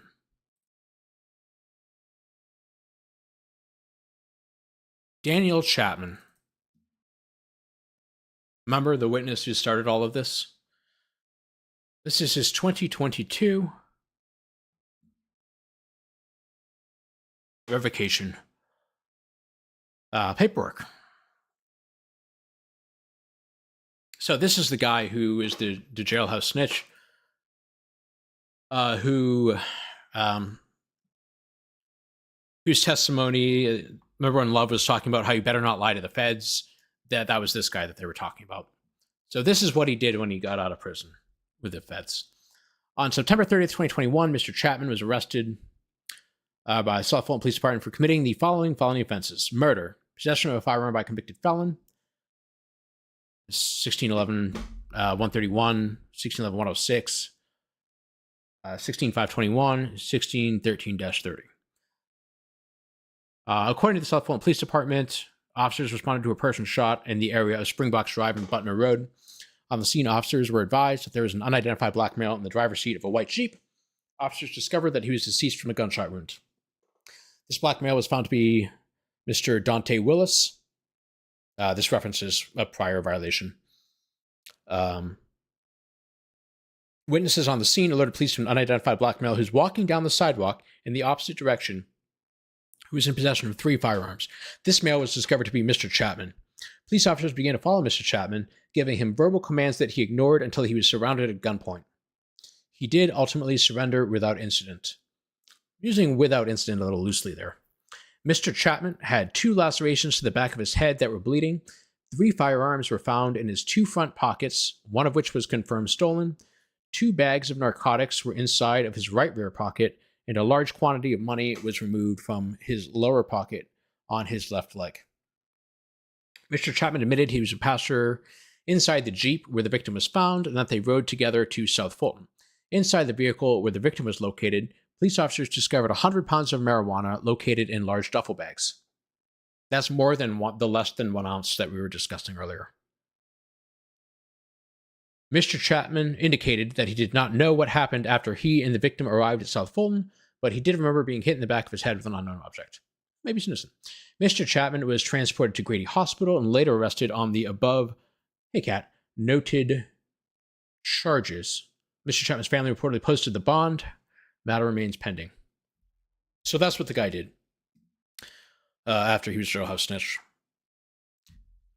Were the narcotics tested? I don't know, actually. He was convicted of... Hold on, let me check my handy-dandy Fulton County Bulletin. I have a really inconvenient way. Italics for emphasis. Correct. Let's see here. Here we go. Let me switch this up. Kat's going to love that I'm using the source again. I suspect she already knows what's coming.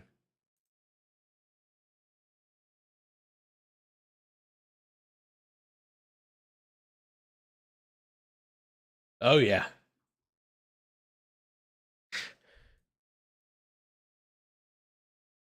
This only ever goes in one direction, and that is to the DA dispatch of Fulton County. Let's see, how many people on this list, in this picture, do I loathe? I'm not going to go through that.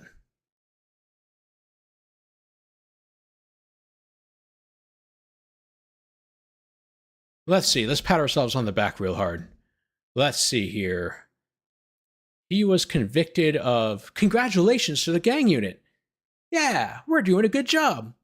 We let out this guy, Daniel Chapman, and then he killed somebody, and then we convicted him a second time. We're so good at our jobs. Congratulations. Congratulations to the gang unit. Good point. In the case of State versus Daniel Chapman, the defendant was found guilty of all 15 counts, including violation of the Gang Act counts, felony murder, armed robbery, ag assault, and hijacking a motor vehicle. I don't know about the gang charges then. No comments about at least one of these people.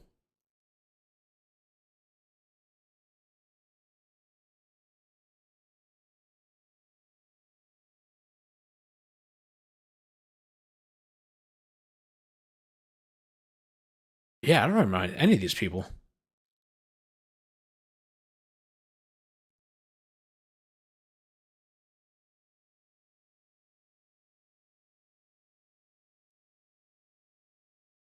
Virtual yoga, that looks fun.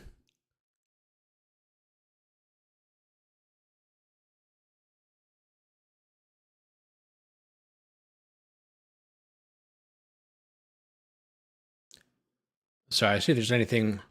Oh, this hair is fire.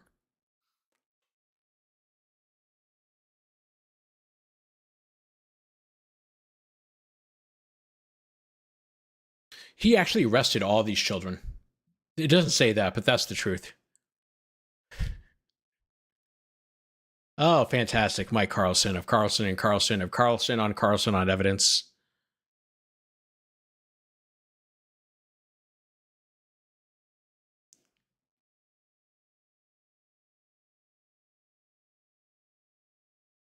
Let's see if we have a law corner.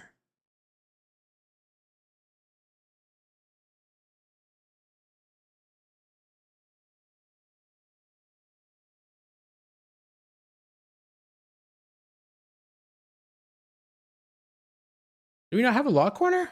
Am I being ripped off here? This is upsetting. Hey, there's Simone.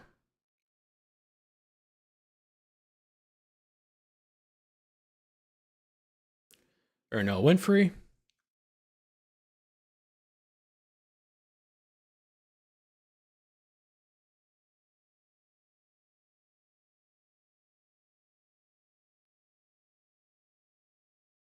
Oh, God.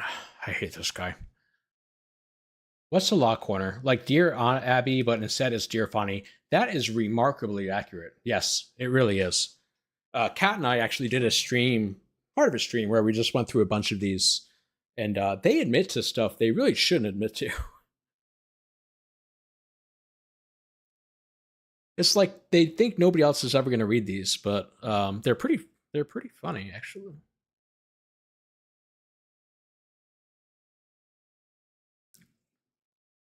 Hey, Kat, what should I talk about? I'm running out of ideas.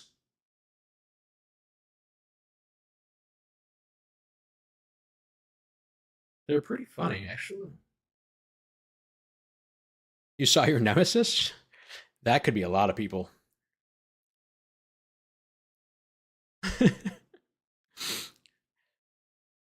Like, I'd never actually used the word ops, like, unironically before I started interacting with people in Fulton County.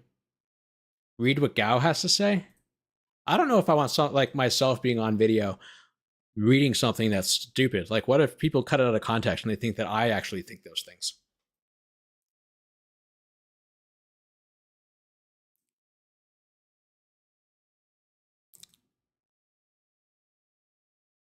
All right, I'm gonna open up the DA dispatch, see if we can find something good. Oh, that's funny. I actually have notes where I made notes about which ones I thought were funny. I apparently thought February 23 was funny.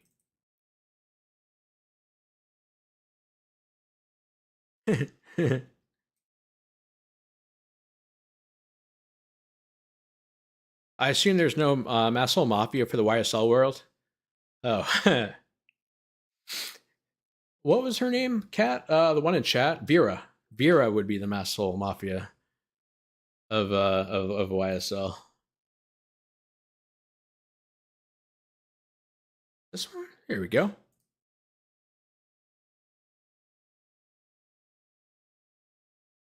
Oh, there's my guy. Mr. Brown.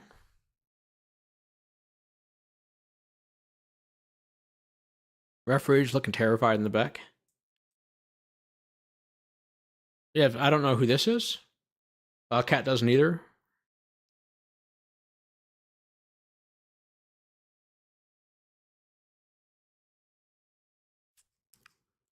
Is that? Did I? Okay, no, I thought I saw somebody.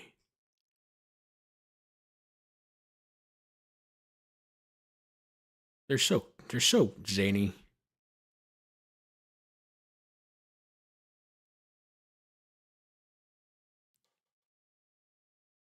I should wait.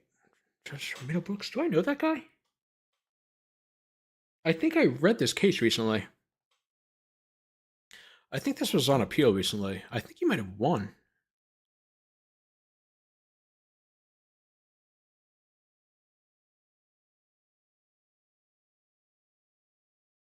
Oh, I remember this one. Why is that guy on all fours? Oh, okay. So this is a good example of something they probably should have phrased differently. So this is the head of training of Fulton County DA's office. At least he was at the time. He might not be now. I think it might be, what's his face now? Kevin. Cornerstone of the Fourth Amendment is the reasonableness behind a legitimate expectation of privacy that someone can or should have. That's great writing, first of all. When someone is imprisoned or is a pretrial detainee in a jail awaiting trial, usually if you're pretrial, you're awaiting trial. That's just, I don't know though. That's just me though. I think that usually if you're awaiting trial, it's pretrial. If it's pretrial and the trial already happened, you need to look into that. Okay. Courts have held when someone is imprisoned or is a pretrial detainee in a jail awaiting trial, courts have held that an inmate's expectation of privacy in a cell is necessarily diminished. I can't make fun of everything. This is going to take too long. That's because jail officials must access cells and inmates' personal effects for security and maintenance purposes. Fuck they do. Therefore, no search warrant is required for the search and items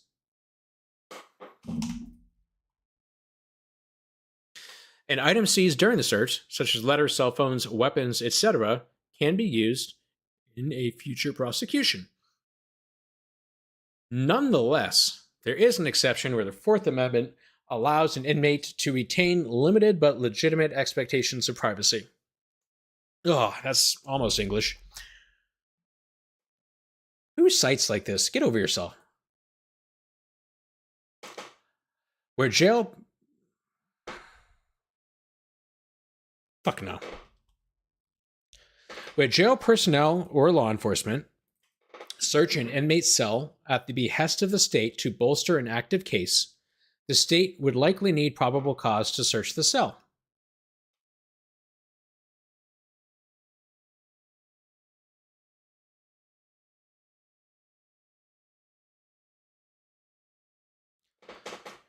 And he didn't even do this citation the way this time. You know what? This is unacceptable for a lot of reasons. What is this? If you're going to do the douchey double citation to the second reporter, you got to do it consistently. That's worse than violating the Constitution. I'm sorry. I'm not sorry. Okay. The logic behind this restriction is that the courts do not want the state to take advantage of the pretrial detainee's confinement to bolster its case against that person.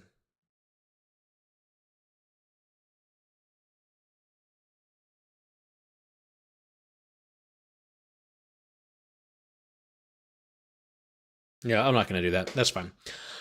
Therefore, where a search is conducted under the premise, not for security and maintenance, just under the premise of security and maintenance, any evidence recovered from a cell does not need to be the byproduct of a search warrant. So, usually you wouldn't read it that way. Or write it that way, or admit something like that. Typically, you want to, not say that. Do the one with the jump shots? Oh, Kevin, who forgot he had to argue the issue at hand in the Court of Appeals. Yes, Kevin is a... Matthew... They hired a copy editor. I kind of felt bad for that person. This is what I think they talk about at those 1 hour gang trainings. Probably. All right. I want to show you guys my notes, actually, just so we can pick them together.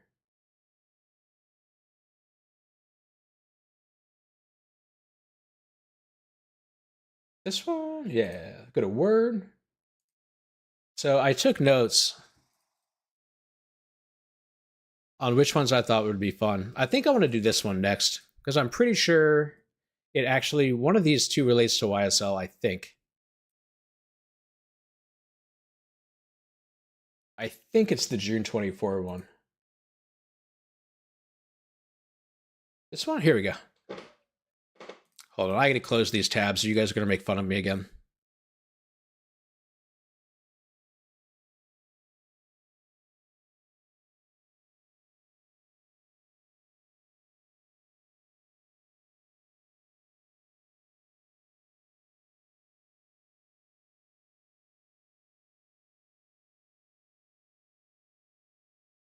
There we go.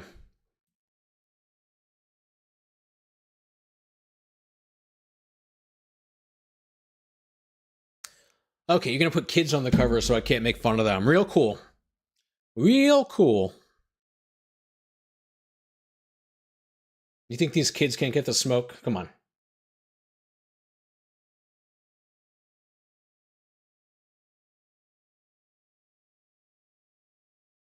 Hold on, I'm just trying to get my chat open so I can see what you guys say. There we go. Well, Under the Guise sounded too shady. Everything they do is shady. There's such an obvious joke. Look at... Never mind. I'm not going to talk trash about the kids as much as I want to. It's past 1. All right, Factual. Have a good night. I'll talk to you soon.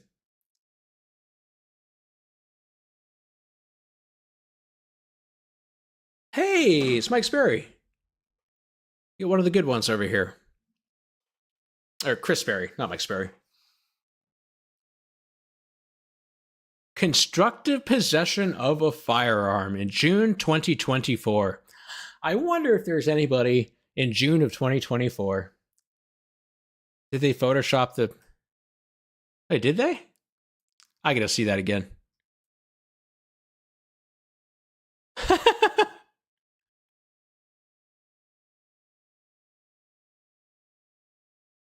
This does look like Photoshop to me. Unless they're all just slightly levitating. That's pretty funny.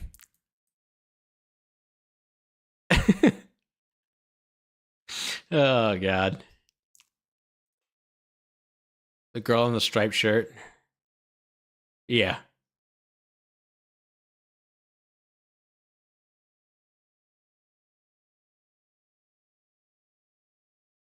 Oh, this girl... There's a divot in the middle of the one kid's head. Let's see if I can find the divot-headed kid.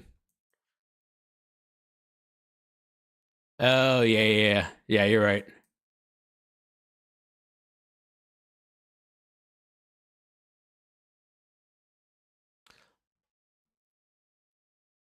Well, it's better than them, you know. I'm not going to finish that joke. So, June of 2024, they are thinking about constructive possession of a firearm.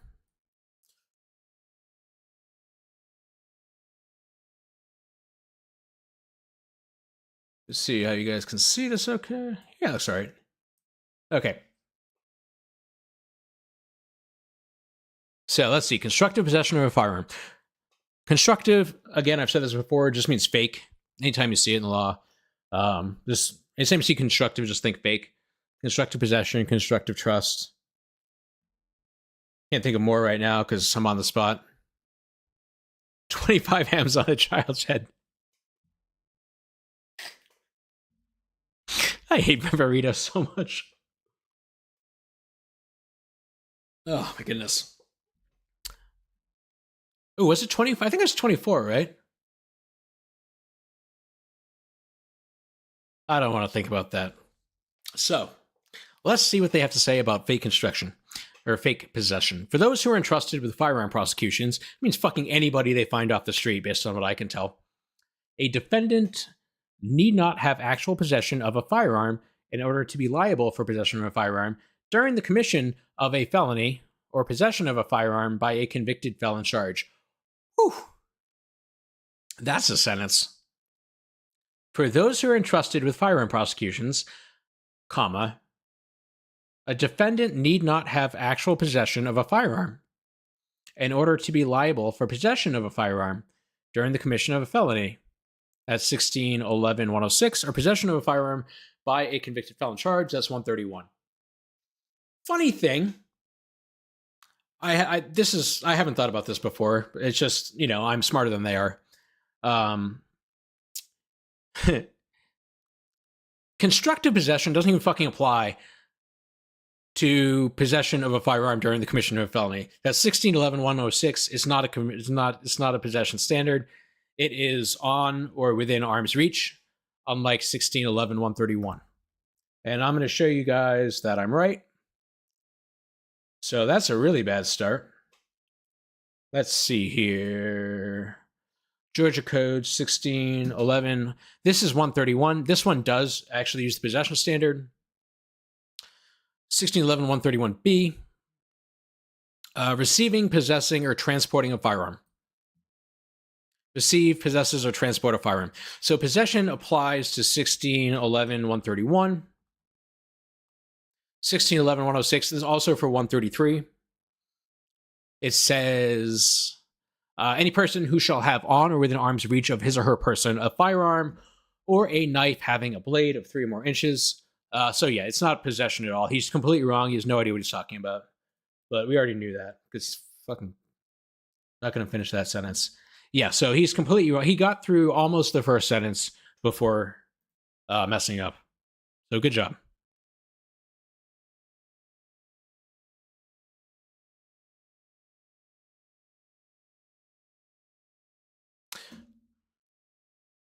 I'm going to fix this. A defendant need not have actual possession of a firearm in order to be liable for possession of a firearm by a convicted felon.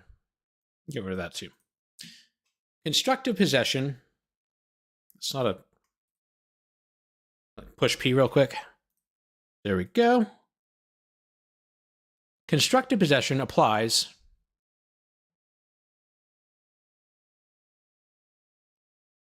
when the defendant knowingly has both the power and the intention at a given time to exercise dominion or control over a thing, and it must be based on some connection between the defendant and the contraband other than spatial proximity. It means being close is never... Mere proximity is never sufficient to establish constructive possession. This means that we can't say the defendant was in the mere presence of a gun, but that they had the ability to exercise control over it in some way, shape, or form.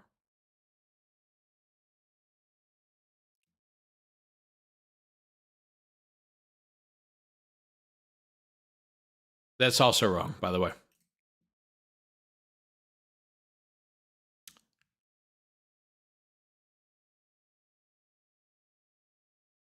Both the power and the intention at a given time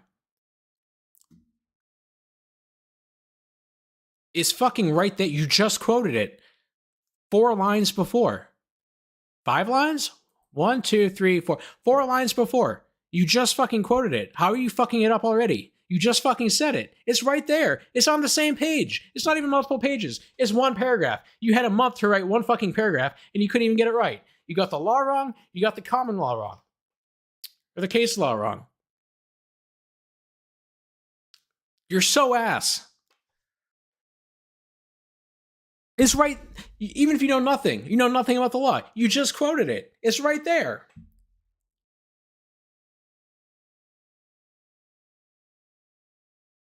This essentially means that we simply can't say the defendant was in the mere presence of a gun, but that they had the ability to exercise control over it in some way, shape, or form.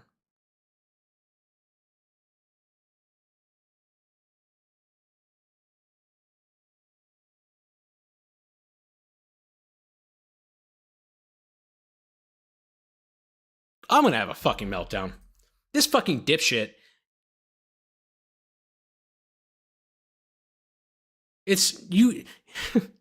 You had months. You had a month to write this, and you already fucked it up repeatedly. This is the middle of the YSL case. You already had to dismiss the 1 charge.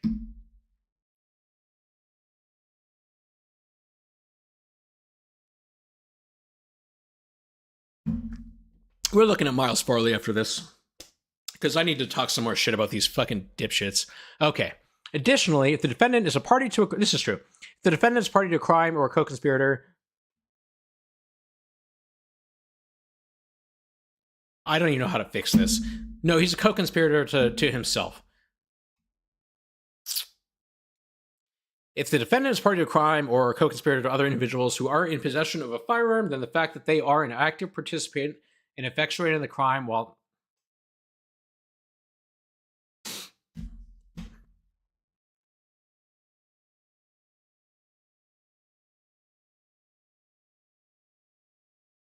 can make them liable for possession of a firearm-related charges.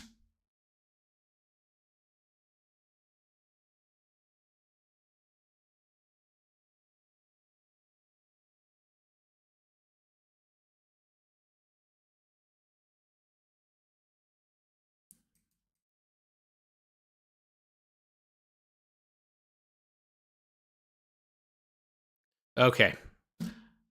So let's look at Mr. Miles Farley, because I want to talk some shit now. Where are you, Slido? Where are you? Let's find your shit. Miles Farley. Where are you? Miles! Wait, where are you, actually? Did I give you your own section?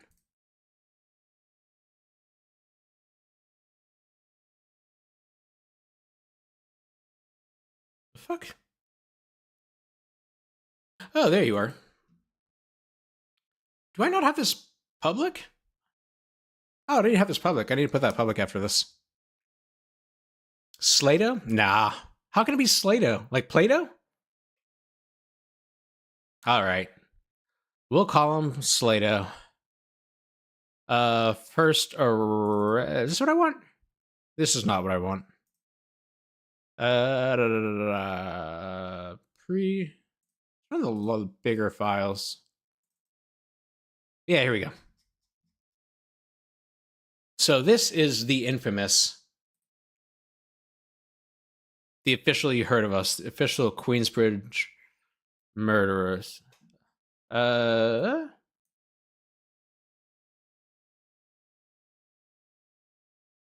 we go. He says it's like Slate the Great. I hope he gets this thing sorted out soon. It's fucking bullshit. Okay. So this is one of the dumbest things I've ever read, but it relates back directly to what we just talked about. I hope nobody's watching this or is gonna see this online at any point. I have nothing but the utmost respect for the Fulton County District Attorney's Office and the attorneys that work for them. Talented individuals. Okay, so this is the arrest warrant for Mr. Slato, Miles Farley. Keeping in mind what we just said about possession and mere proximity not being sufficient to establish possession, constructive possession. Personally came D. Diaz Taylor, who on oath says that to the best of his knowledge. Is it a D? Or I think it's a he. Can't remember. I looked it up at one point. Best of his knowledge and belief, Miles Malik Farley, between 3/6/25 at 5 and 6 at Old Hateful Road, did commit the offense of possession of a firearm by a first offender probationer. That's 131. In that capital said accused did have in his possession/wingspan, those are two different things, a Glock 17 while being a passenger in a black sedan during a traffic stop. Mr. Farley is on first offender probationer for violating the RICO Act on 12/17/24. That's completely incorrect. That is not when he violated, he didn't violate it, but that was when he was convicted. That's just not the date of the violation. Not that he violated it, but I'm not going to make fun of this. Tracking number, blah, blah, blah. Said on this deponent makes this affidavit that a warrant may issue for his/her arrest. Probable cause. On March 6, 2025, I, Officer Diaz Taylor, Unit 1851, along with other Apex units. What is an Apex unit? I don't know. I bet that doesn't matter at all, though. Conducted a traffic stop at 2865 Old Hateful Road on a black sedan, bearing a Georgia tag of YXN504 for the violation of 4873-1. That's not the right code section. I think I shared this with Tiffany, but it's 40-70.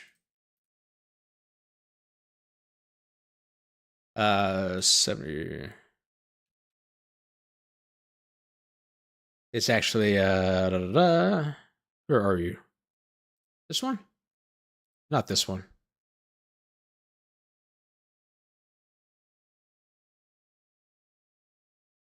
So if I cut out there for a second. 106.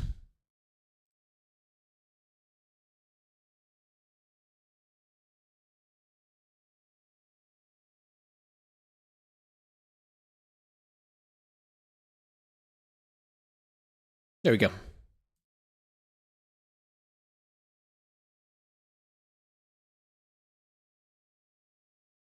(40-8-73.1), not 48-73.1.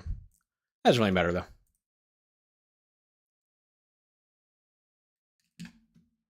Okay, so this isn't a law at all. Not that it's a big deal. I exited my patrol vehicle. Let me see, 33, whatever. And approached the passenger door to make contact with the driver and the passenger in the vehicle. Upon speaking to the driver, I noticed both individuals were not wearing their seatbelts. I identified myself as a City of Atlanta police officer, requested their ID, and advised the driver of the reason for the stop. Skip this. This might be my favorite sentence I've ever read. During my investigation, I saw what appeared to be marijuana flakes, which is apparently a brand name, on the center console and on the floorboard of the vehicle based on my training, knowledge, and experience. Marijuana flakes. I should make that into a thumbnail. Like a Wheaties box, but make it anyway. I then asked if there were any narcotics or firearms in the car. You see the weed on the... Both individuals answered no. Based on the information that I gathered, I requested both males to step out of the vehicle so that I could conduct a further investigation on the matter. I have no idea what that means. At the same time, speaking with the males... No! Same time speaking with the males, I had officers request canine to my location. What officers? Why are there so many officers there? Okay. Let's see. At the same time, speaking of the males, I had officers request canine to my location. I wish I could make this a little bigger.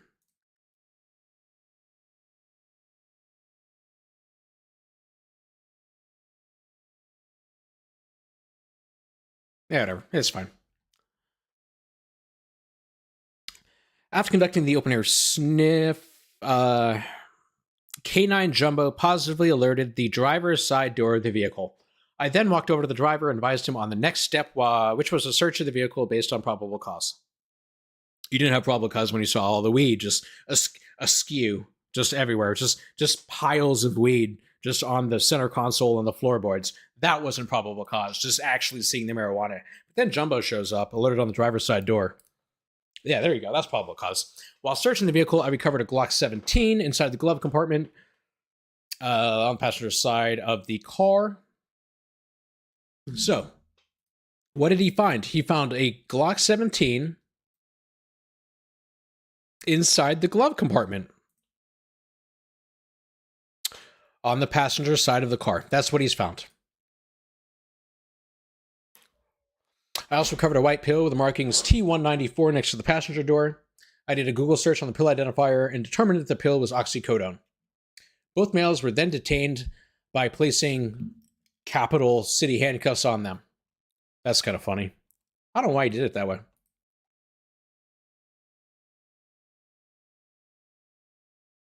There we go.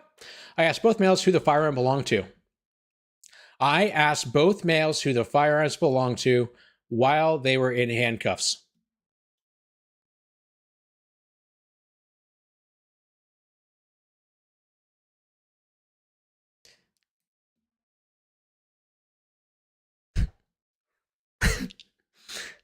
They both stated that they did not know that it was in the vehicle. I conducted a if any of you guys say that's not custodial interrogation, I'm banning you. They both stated that they did not know that it was in the vehicle. I conducted a criminal history inquiry and a status check on both the males and the firearm. The firearm came back not on file, while the criminal history revealed that Mr. Miles Farley is on the First Offender Act out of Fulton County Superior Court violating the RICO Act. I read Mr. Farley's Miranda rights and he agreed to speak with me without his attorney present. I asked him about the firearm, and he denied knowing anything about it or being involved with any gun. The driver later stated that he would take ownership of the firearm if I let Mr. Farley free, which indicates to me that they both knew that the gun was inside the vehicle before the traffic stop. Mr. Farley was placed into custody. You had him in fucking handcuffs. You took him out of the car and put him in handcuffs. He's already in custody. You don't get to decide when custody starts. That's not a thing that police decide. Mr. Farley was placed into custody and charged with 1611-131B, possession of a firearm by a first offender probationer. So let's go back to shithead over here.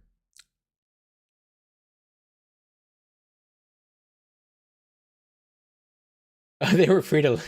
Exactly. Hey, Wendy. Good call, Matthew. So let's look at this quote that they themselves... Oh, not you. They used here.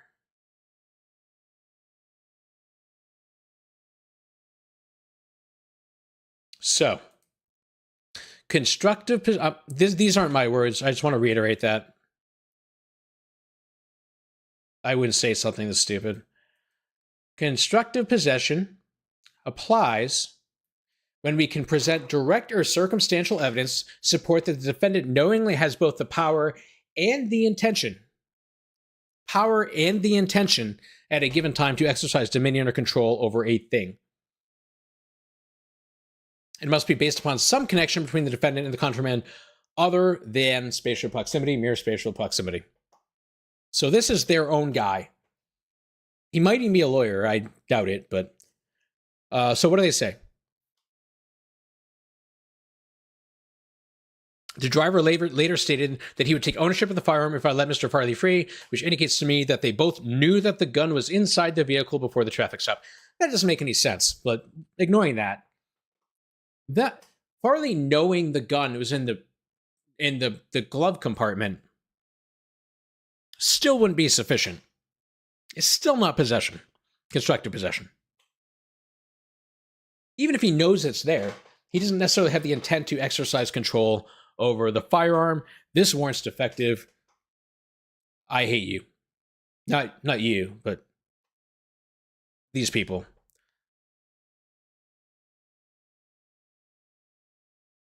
Oh, actually, I want to show you guys one thing. I'm kind of petty. I don't know if you guys know this. That's right, Wendy. Sometimes I'm petty, and I get obsessed with stuff. So I actually wanted to know whether these dogs could detect pills. Because remember, the only drug that was found was a single oxycodone. So I was thinking, I don't know, maybe these dogs can detect pills. So I actually sent a Freedom of Information Act request to the Atlanta Police Department for the dog's qualifications. Because I'm normal and I have a full life. So I request... Oh, let me do all these, actually.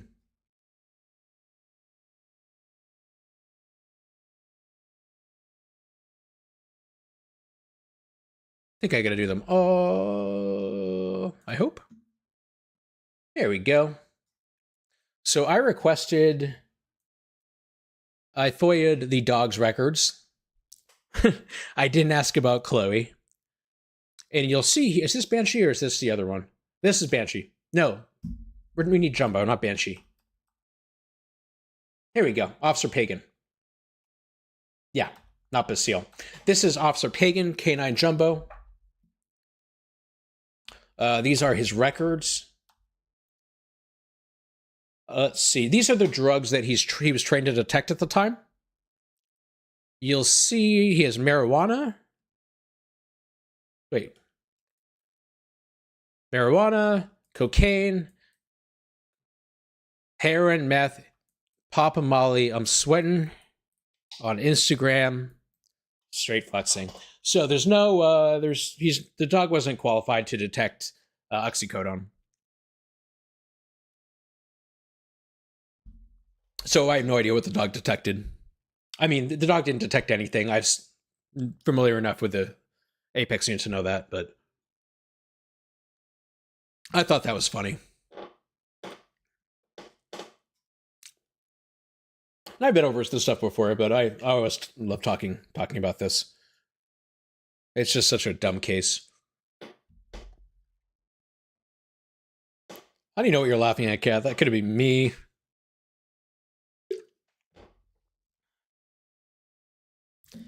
Oh, man. So this was filed a couple of days later by Mr. Joseph Storno. And if you're familiar with the YSL case, you might want to go back and look and see if Joseph Storno's name comes up and whether he was one of the last two people in possession of a Richard Mille RM01 white ceramic watch with a pink band, the Bubba Watson edition. I don't know. Just a guess. You might want to check to see that. There's a chance maybe he was in on he had control of it. Actual possession, not constructive possession. Let's see. Personally came Jay Storno. And yeah, so this is written. Oh, hey, White P. This was written a day later, I believe, or 2 days later. This was written March 7th, whereas the prior one was written March 6th. So it was written a day later by Joseph Storno, who definitely was not involved with the Bubba Watson RML1 Richard Mille white ceramic watch with a pink band. Definitely not. So same thing, starts off the same way. The accused unlawfully was, so these are the gang accounts. Glock 17. I don't think this part's not that interesting. Summary of investigation. On March 6th, Officer Diaz Taylor and members of the Apex unit, they ascended from the 7th Circle of Hell and were conducting proactive enforcement along the Cleveland Avenue corridor in South Atlanta. Mr. Johnson. Oh, did I skip Mr. Johnson? I forgot about Mr. Johnson. You're right. Good call. I'm so glad you reminded me of that. So stupid. Okay. The accused unlawfully was employed or associated with the criminal street gang YSL, a local subset of sex money murder. Not really the theory. To conduct or participate in criminal gang activity through the commission of a crime enumerated in paragraph J of OCGA 1615-3. I thought it was paragraph A. Is that even still is that the right code section still? I thought they changed it. Yeah, it's 1J. It's not paragraph J. That's incorrect. That's the least wrong they'll be this entire time. It's paragraph 1J, not J. Specifically, a criminal offense in the state of Georgia that involves violence, possession of a weapon, or use of a weapon. The activity involved the criminal offense of possession of a firearm by a first division probationer, during which Miles Farley was lawfully in possession of a Glock 17 9mm firearm. Mr. Johnson. I wish it was Mr. Jones, because then I could play Mr. Jones, and that'd be fun, but oh well. Mr. Johnson. Mr. Johnson's documented affiliation with YSL, coupled with his presence in a gang-controlled location, while armed, demonstrates his active participation in advancing YSL's criminal objectives. I'm so jealous of Anastasius. I can't express how jealous I am. I feel like I would pay Miles money to get to just argue this in court. I'm so jealous. He dresses. Anastasius.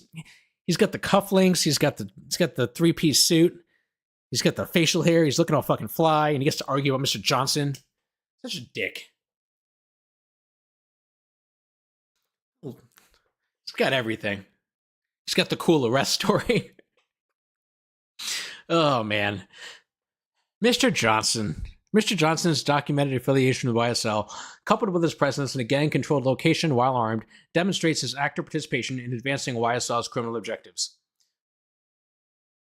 I wonder what Miles did. Possessing a loaded firearm in furtherance of gang-related activities aligns with YSL's established pattern of using weapons to protect and promote their illicit operations. It's about illicit, right? That's good. These actions highlight Mr. Johnson's role in perpetuating gang dominance and securing the gang's operational stronghold. Sorry, dog's being bad again. Yeah, I'm just not going to finish that. Okay, shout out to Aaron for reminding me to read about Mr. Johnson. Mr. Johnson. March 6th, approximately 5'10", the Apex unit, blah, blah, blah. Being terrible. While patrolling the area, Officer D.S. Taylor conducted a traffic stop on a black Ford Mustang bearing Georgia tag YHM 162. Now, I noticed this the first time I read it. This is not the same license plate number. They actually changed the tag number from the first warrant to the second warrant. And I don't know if you want to call a Mustang a sedan, whatever. But it seems like they probably changed the car too. Somebody in my chat last time I talked about this on Tiffany's stream, I think they said the car came back to like an SUV or something. The first tag. And the second one came back to the Mustang. Whatevs. Upon approaching the passenger side, Officer D.S. Taylor observed that neither occupant was wearing a seatbelt. Okay, again, that's not a law. The driver was identified as Jawarius Greer, a.k.a. B-Slime, and the passenger as Miles Malik Farley. Funny thing about B-Slime, there are actually two B-Slimes. YNW Melly's brother, what's his name? Brandon? Is it Brandon King? I think his name's Brandon King.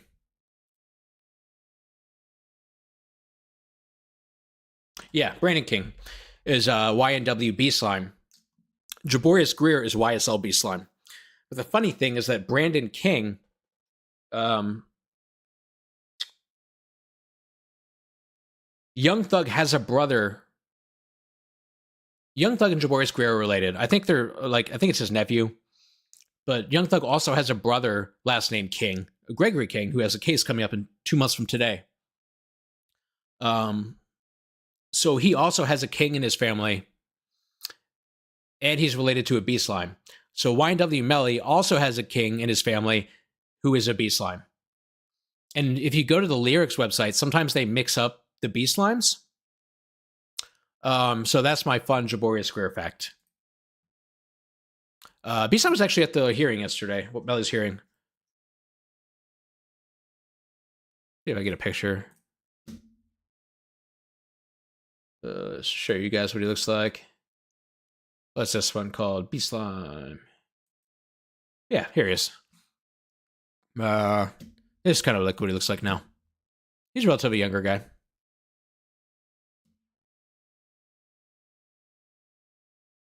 I'm sure that you all followed that very exactly. It was not really confusing at all.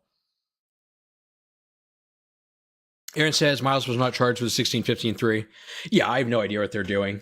Has he been charged yet? He was, right? Or did he? He hasn't been indicted, right? I looked like a month ago, but I haven't looked since then. I'm so jealous of Anastasios. Okay.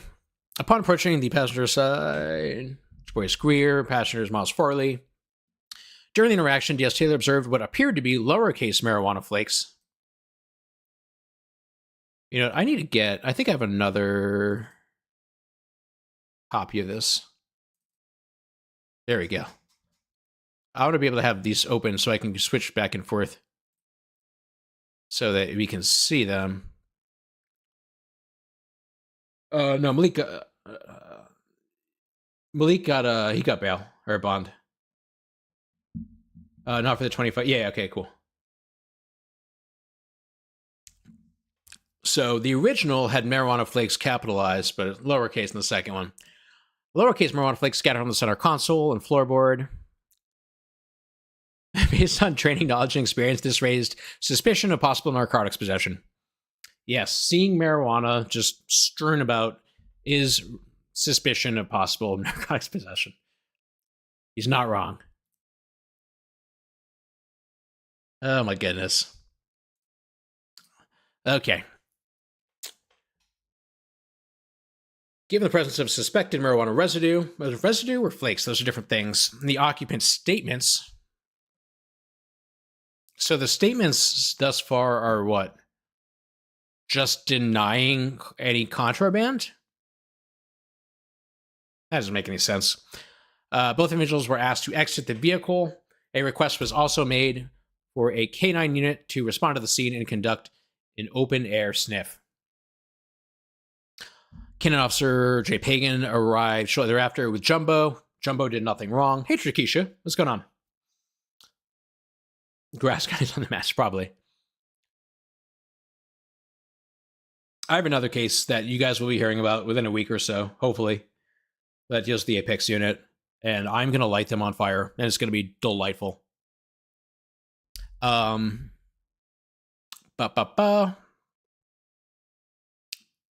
this positive alert, Officer D.S. Taylor advised both occupants that a probable cause search in the vehicle would be conducted. During the search, a Glock 17 was discovered inside the glove compartment. Additional, a white pill with markings T194 was found on the passenger side floor near the door. A pill identifier search, as opposed to a Google search, making it sound all police-like, being all fancy. Lay witness Jumbo. Oh, I want to show Trakisha the dog stuff, actually. So actually, you might remember the Miles Farley stuff. There's a dog. I did a Freedom of Information Act request on the dog's training background, just to make sure that the dog wasn't certified to detect pills. And I confirmed that Jumbo is not qualified or certified to detect oxycodone. So we can rest easy now. Both individuals were immediately detained. When questioned about the firearm, neither Mr. Greer nor Farley claimed ownership, both stating that they were unaware of its presence inside the vehicle. A criminal history check was conducted on both individuals, along with a status inquiry on the firearm. The firearm was found to be not on file. However, the background check revealed that Mr. Farley, not Mr. Johnson, was currently on first offender probation following the conviction on December 17th. Officer Diaz Taylor read Mr. Farley his Miranda rights. Let's look back at this, actually. Let's see here. So, the first thing that happens, question about the firearm. Read his rights. Where is...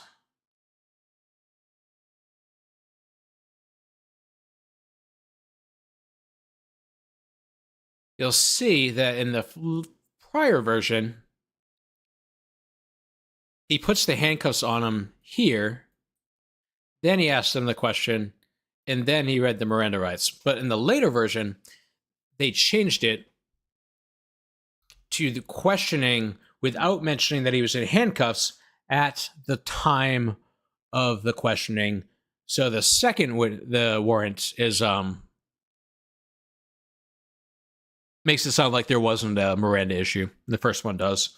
So he's trying to fix it. And it says, first one, he's asked, are there any firearms or subs? Oh, I didn't see that. Interesting. So yeah, they were trying to word their way around an obvious Miranda violation on the second one.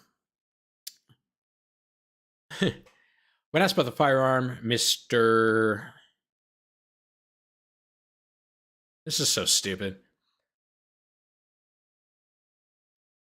When asked about the firearm, Mr. Farley denied any knowledge of it or involvement with firearms. However, Mr. Farley was seated in the front passenger seat, directly adjacent to, because they don't know what adjacent means, and within arm's reach of the glove compartment where the firearm is located. I don't know what that has to do with anything. Given its close proximity and ease of access, it was determined that Mr. Farley had constructive possession of the firearm. I sure hope there's nothing in their own words that is going to contradict that. Let's go back to their words again. Let's see what they say. Constructive possession applies when we can present... Oh, I don't know, Trakisha. This is one of the Fulton County, the district attorney's newsletters. So this is Gautam Rao. He's the DDA training. So this is the head honcho, well, not head honcho, the training guy's words on constructive possession. Constructive possession applies when we can present direct or circumstantial evidence to support the defendant knowingly has both the power and the intention at a given time to exercise dominion or control over a thing. It must be based on some connection between the defendant and the contraband other than spatial proximity. So simply being close is not enough. What does the warrant say? Given its close proximity and ease of access, it was determined that Mr. Farley had constructive possession of the firearm. So A, no. In their own words, they don't have constructive possession. First of all. Second of all,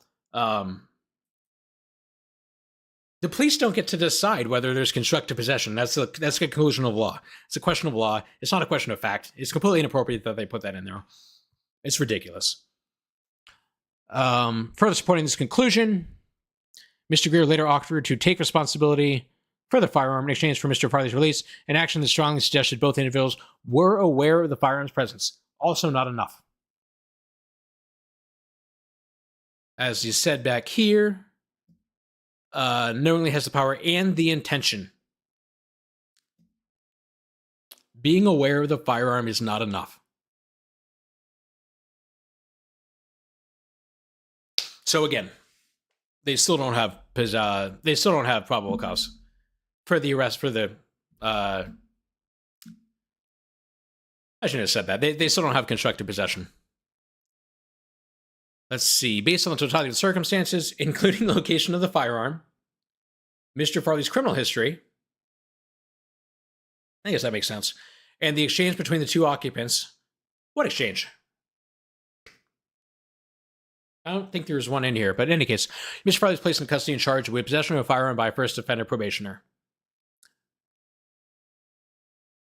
Mr. Farley will later be transported and booked. The recovered firearm was booked into police property as evidence.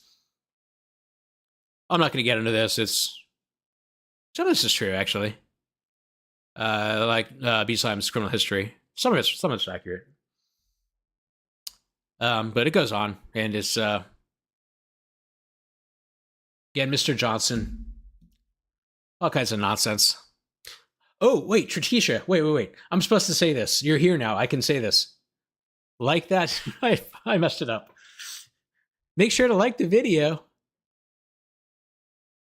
I still can't say smash the subscribe buttons. This sounds ridiculous. I'm officially a grifter now. Yeah, so that is Miles Farley. Let's take a look at his case, actually.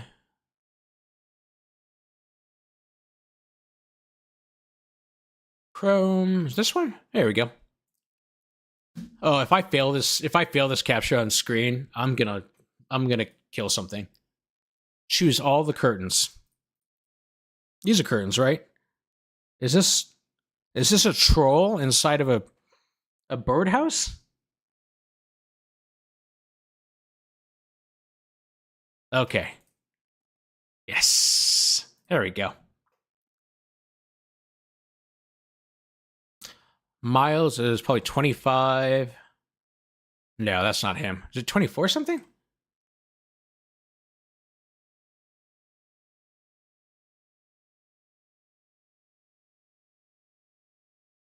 I liked before I came in. Next time. Someday I'm going to remember to say it and it'll matter. What is Miles'... Next thing I just look him up by his name. Check the status. 25. Yeah, it's going to be this one. We're in pre-file. Let's see. Yeah, nothing since... No movement at all. That's telling.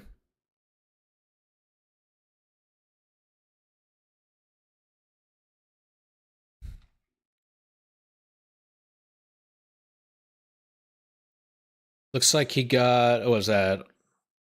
$11,200.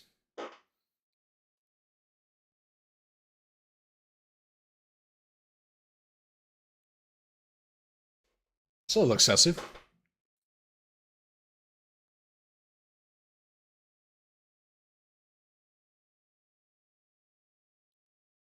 $131B and 2 gang act counts. That's typical. I was actually just talking with a really good attorney, defense attorney in Georgia about gang act stuff last night. We were lamenting how often it's abused. She has some really interesting things to say about it. 25. That's crazy.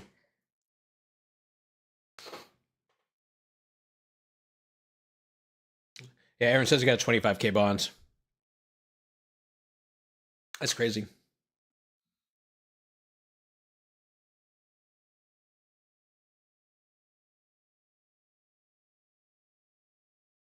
Oh, there it is. What does this one say that then? Oh, that's the 50. Okay, yeah, that makes sense.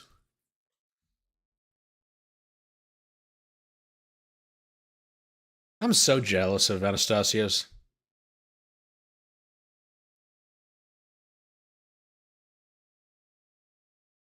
What other cases are coming up?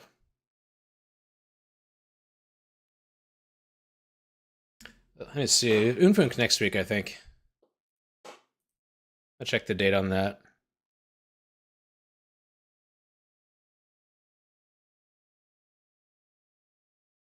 Yeah, he's set to have a plea next week, a week from yesterday. Who else? Oh, we have Greg. I want to check him.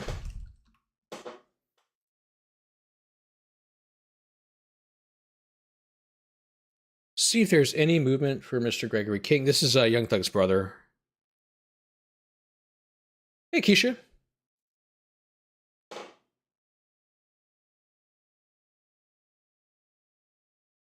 This case get closed?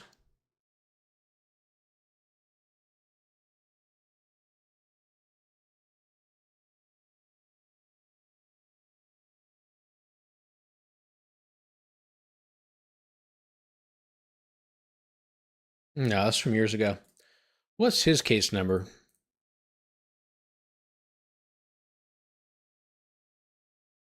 It is 22 SC.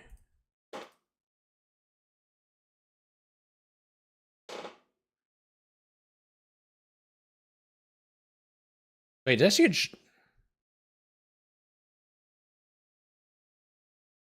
Oh, I thought I saw Mr. Johnson. I got excited.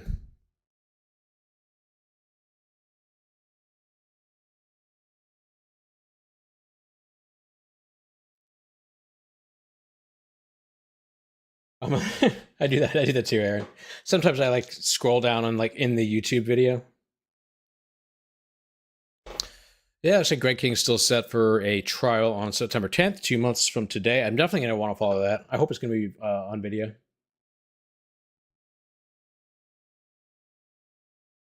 This is a Brian Steele case, by the way. Brian is. I think he's doing this one by himself. I think these are prior attorneys. But yeah, Steele's going to be doing this case.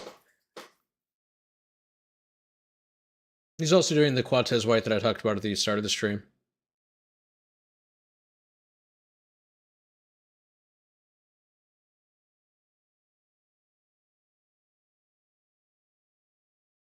Ugh. So, I think I'm probably going to wrap it up now. I'm sorry that Keisha and Trikisha and I think somebody else just got here. I'm sorry about that.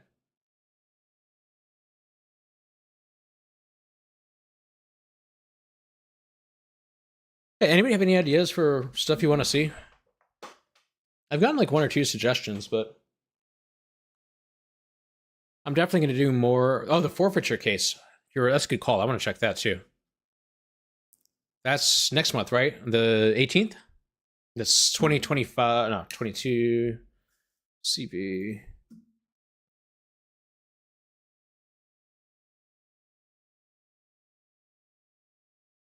Oh, yeah, for sure, Matthew. I definitely would if, like I said, I just need to get the documents. If I can't get the documents, it's no fun for me. I'm not, like, I can't really add that much if we're just talking about, like, if it's just watching the hearings. Yeah, August 18th. This case is crazy.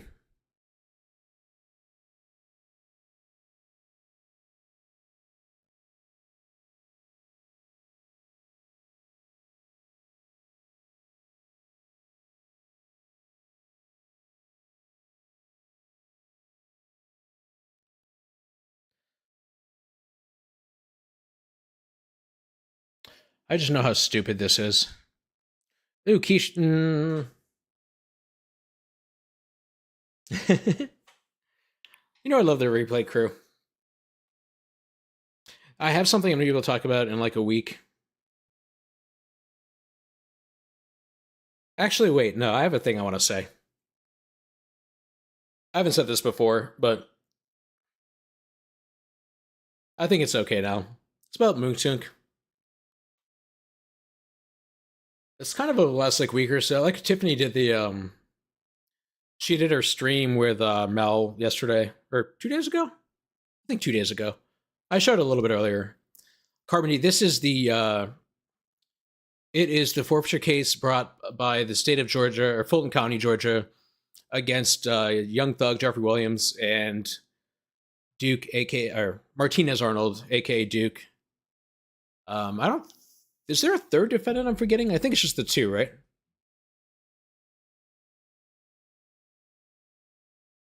I mean, aside from the ones that have already been the businesses. Yeah, it's just those two. Duke and Martinez Arnold. I don't see how Whitaker signed off on the asset sale. I think that was. I think Steele was just talking about Thug, though. And he definitely wouldn't have had his stuff sold. This is Martinez Arnold. I'm actually not that mad. I think Whitaker. I think she probably could have caught it, but it wasn't a huge mistake. It's like a super niche thing. It's from years ago. The stay. She should have caught it, but it's more of an excusable mistake. But yeah, with Tounk, kind of, there's been kind of like a misunderstanding of yeah, the stay was reversed, or the order was reversed. That's right, the sale order. Yep.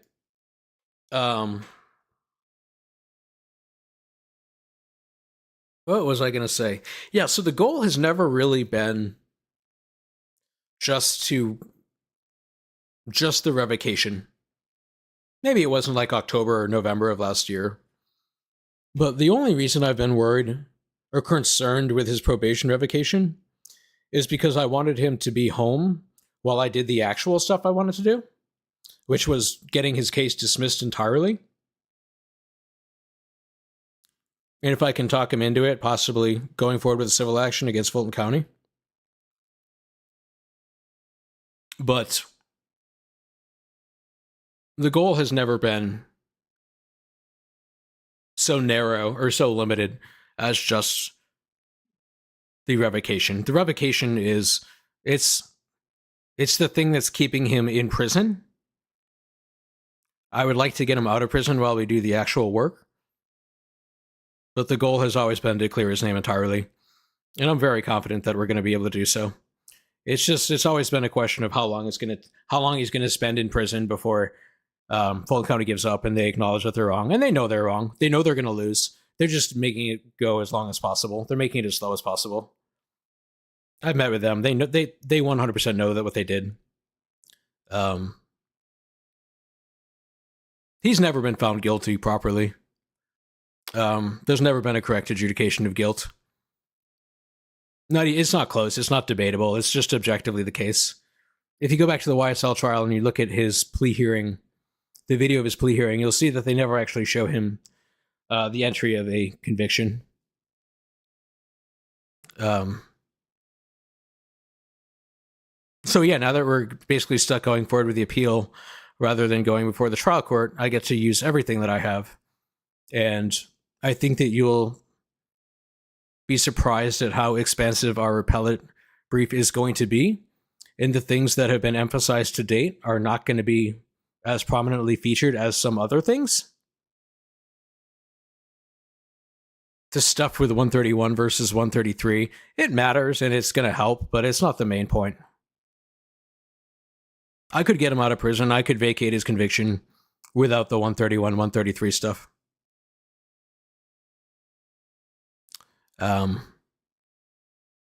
So that's all I wanted to say, is that we're not doing all of this just to justify the revocation. That was just trying to get him back home while we, did the other stuff. But it was just a means to an end. It was never the end. That's funny, Carbon. Jess, what happened to the federal case that Shannon filed against Fulton County? I haven't heard anything. Sad that Fulton County keeps him in jail. He's not actually in jail right now. Unless you're talking about Tounk, he was. Whitaker knew what she was doing. I don't know if that's true. He should have never been set back. Yeah, I agree. My heart dropped when I saw 149. Oh, yeah, for sure.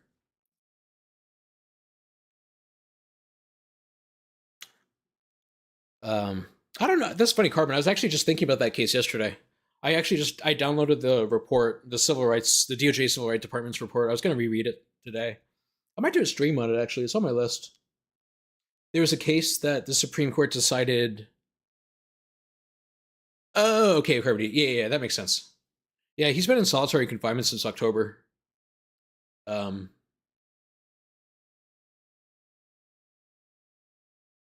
say it's because he's like famous now and they don't want to risk him in general population, but solitary confinement.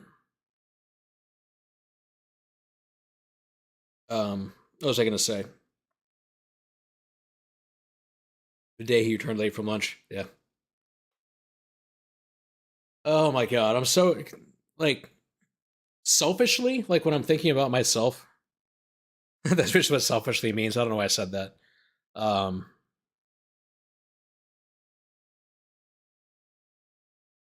As a lawyer, I'm excited. As a lawyer, not as in this abstract way, I'm kind of excited that I finally get to use everything that I have in the Moonton case. So I have so much stuff that I haven't been able to use because of how narrow the kind of motion that we've been filing is.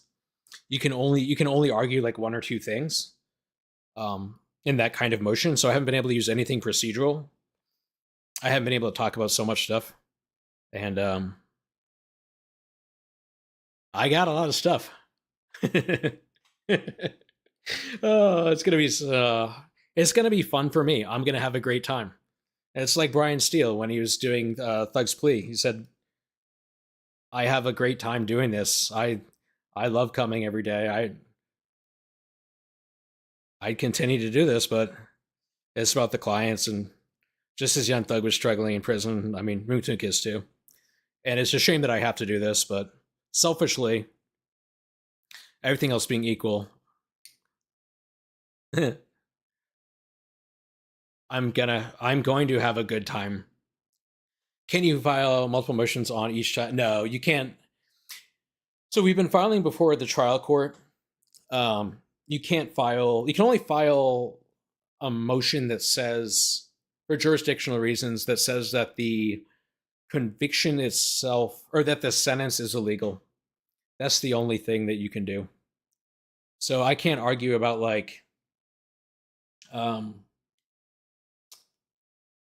the evidence introduced at the revocation hearing. I can't argue about that at all.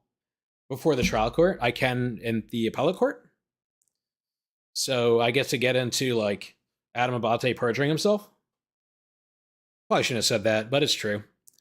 Get to get into confrontation clause violations, all that stuff. So it's going to be, I'm looking forward to it. And thanks, Rakisha. I love doing this stuff. I know people are like, "Oh, you're doing great work," but I just like it. It's a little bit selfish too. Jakisha, yeah, I can't imagine how hard that is. I think it's actually a violation of the Geneva Convention. If he was a war criminal, they wouldn't be able to do it to him. Also, hollow point bullets. A lot of police departments carry hollow point bullets, which are banned under the Geneva Convention, but they're allowed to be used against civilian populations by police departments. Another fun fact that's not very fun.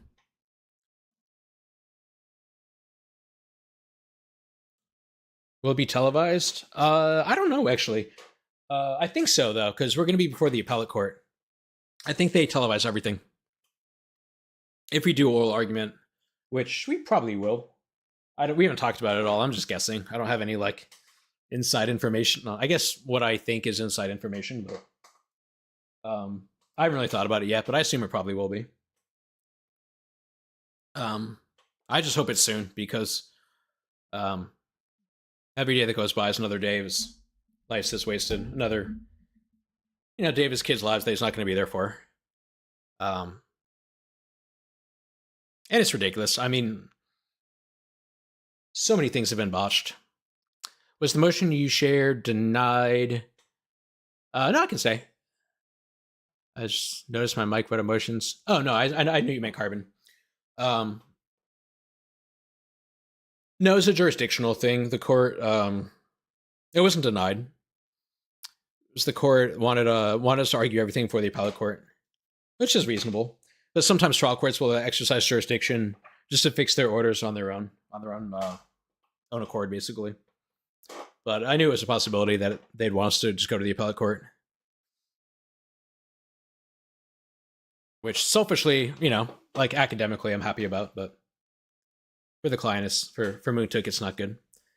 But for me to like get to use everything that I've been working on is delightful.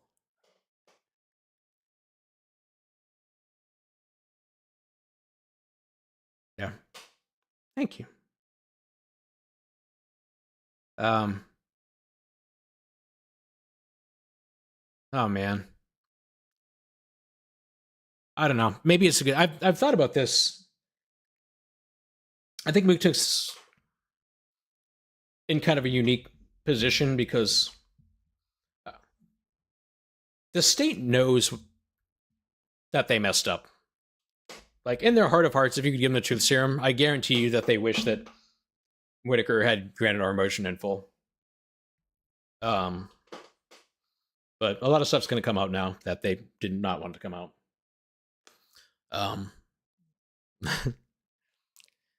And I think that Sledge is in a position to be an agent of change. He suffered, but I think there could be meaning in the suffering. And for a lot of people in Fulton County, there is none. There's taken from them. And he wasn't there for his kids, 2 of his children's high school graduations, and I want there to be some meaning in that, both for the kids and for Antonia. So the suffering and the disappointment means something. Well, also it's fun to just be mean to prosecutors.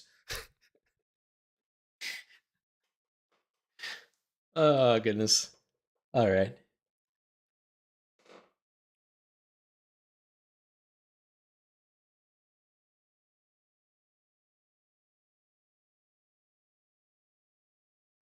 I've been going for a while now. I'm probably going to wrap up. I'm starting to lose my voice. I think, I'm doing a stream with Mel. I'm going to be on Mel's stream tomorrow at 4 o'clock. 4 o'clock? 4 o'clock my time, 7 o'clock Eastern time. Yeah. I think that Trikisha says so much bigger than what he's going through, and he's a believer. Yeah. I mean, it really is. And I think that, and I'm going to keep going. It is bigger than him. And I think people are going to be surprised at how painfully honest he was, and how accurate he was in the statements that he made. Oh yeah. That's good. That's a good idea, Carbon. I completely forgot about that. I'm gonna write that down.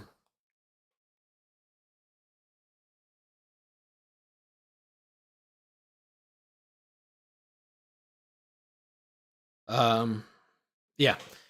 It's not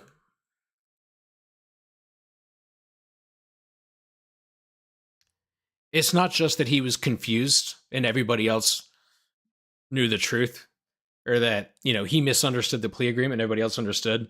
That's just not he understood it and nobody else did.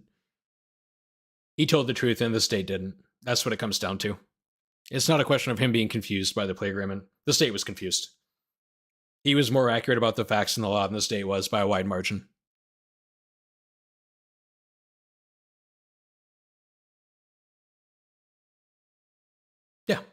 Yeah, I don't think there's even an argument that.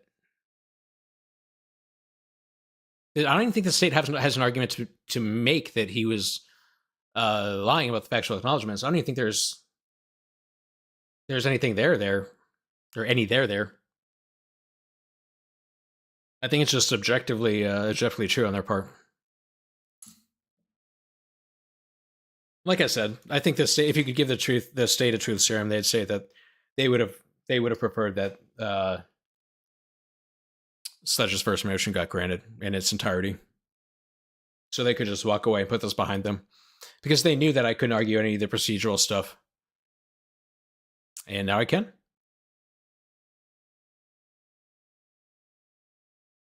And I've already written most of it. All right, guys. I'm gonna call it a night. I gotta make dinner. It's 6 o'clock here.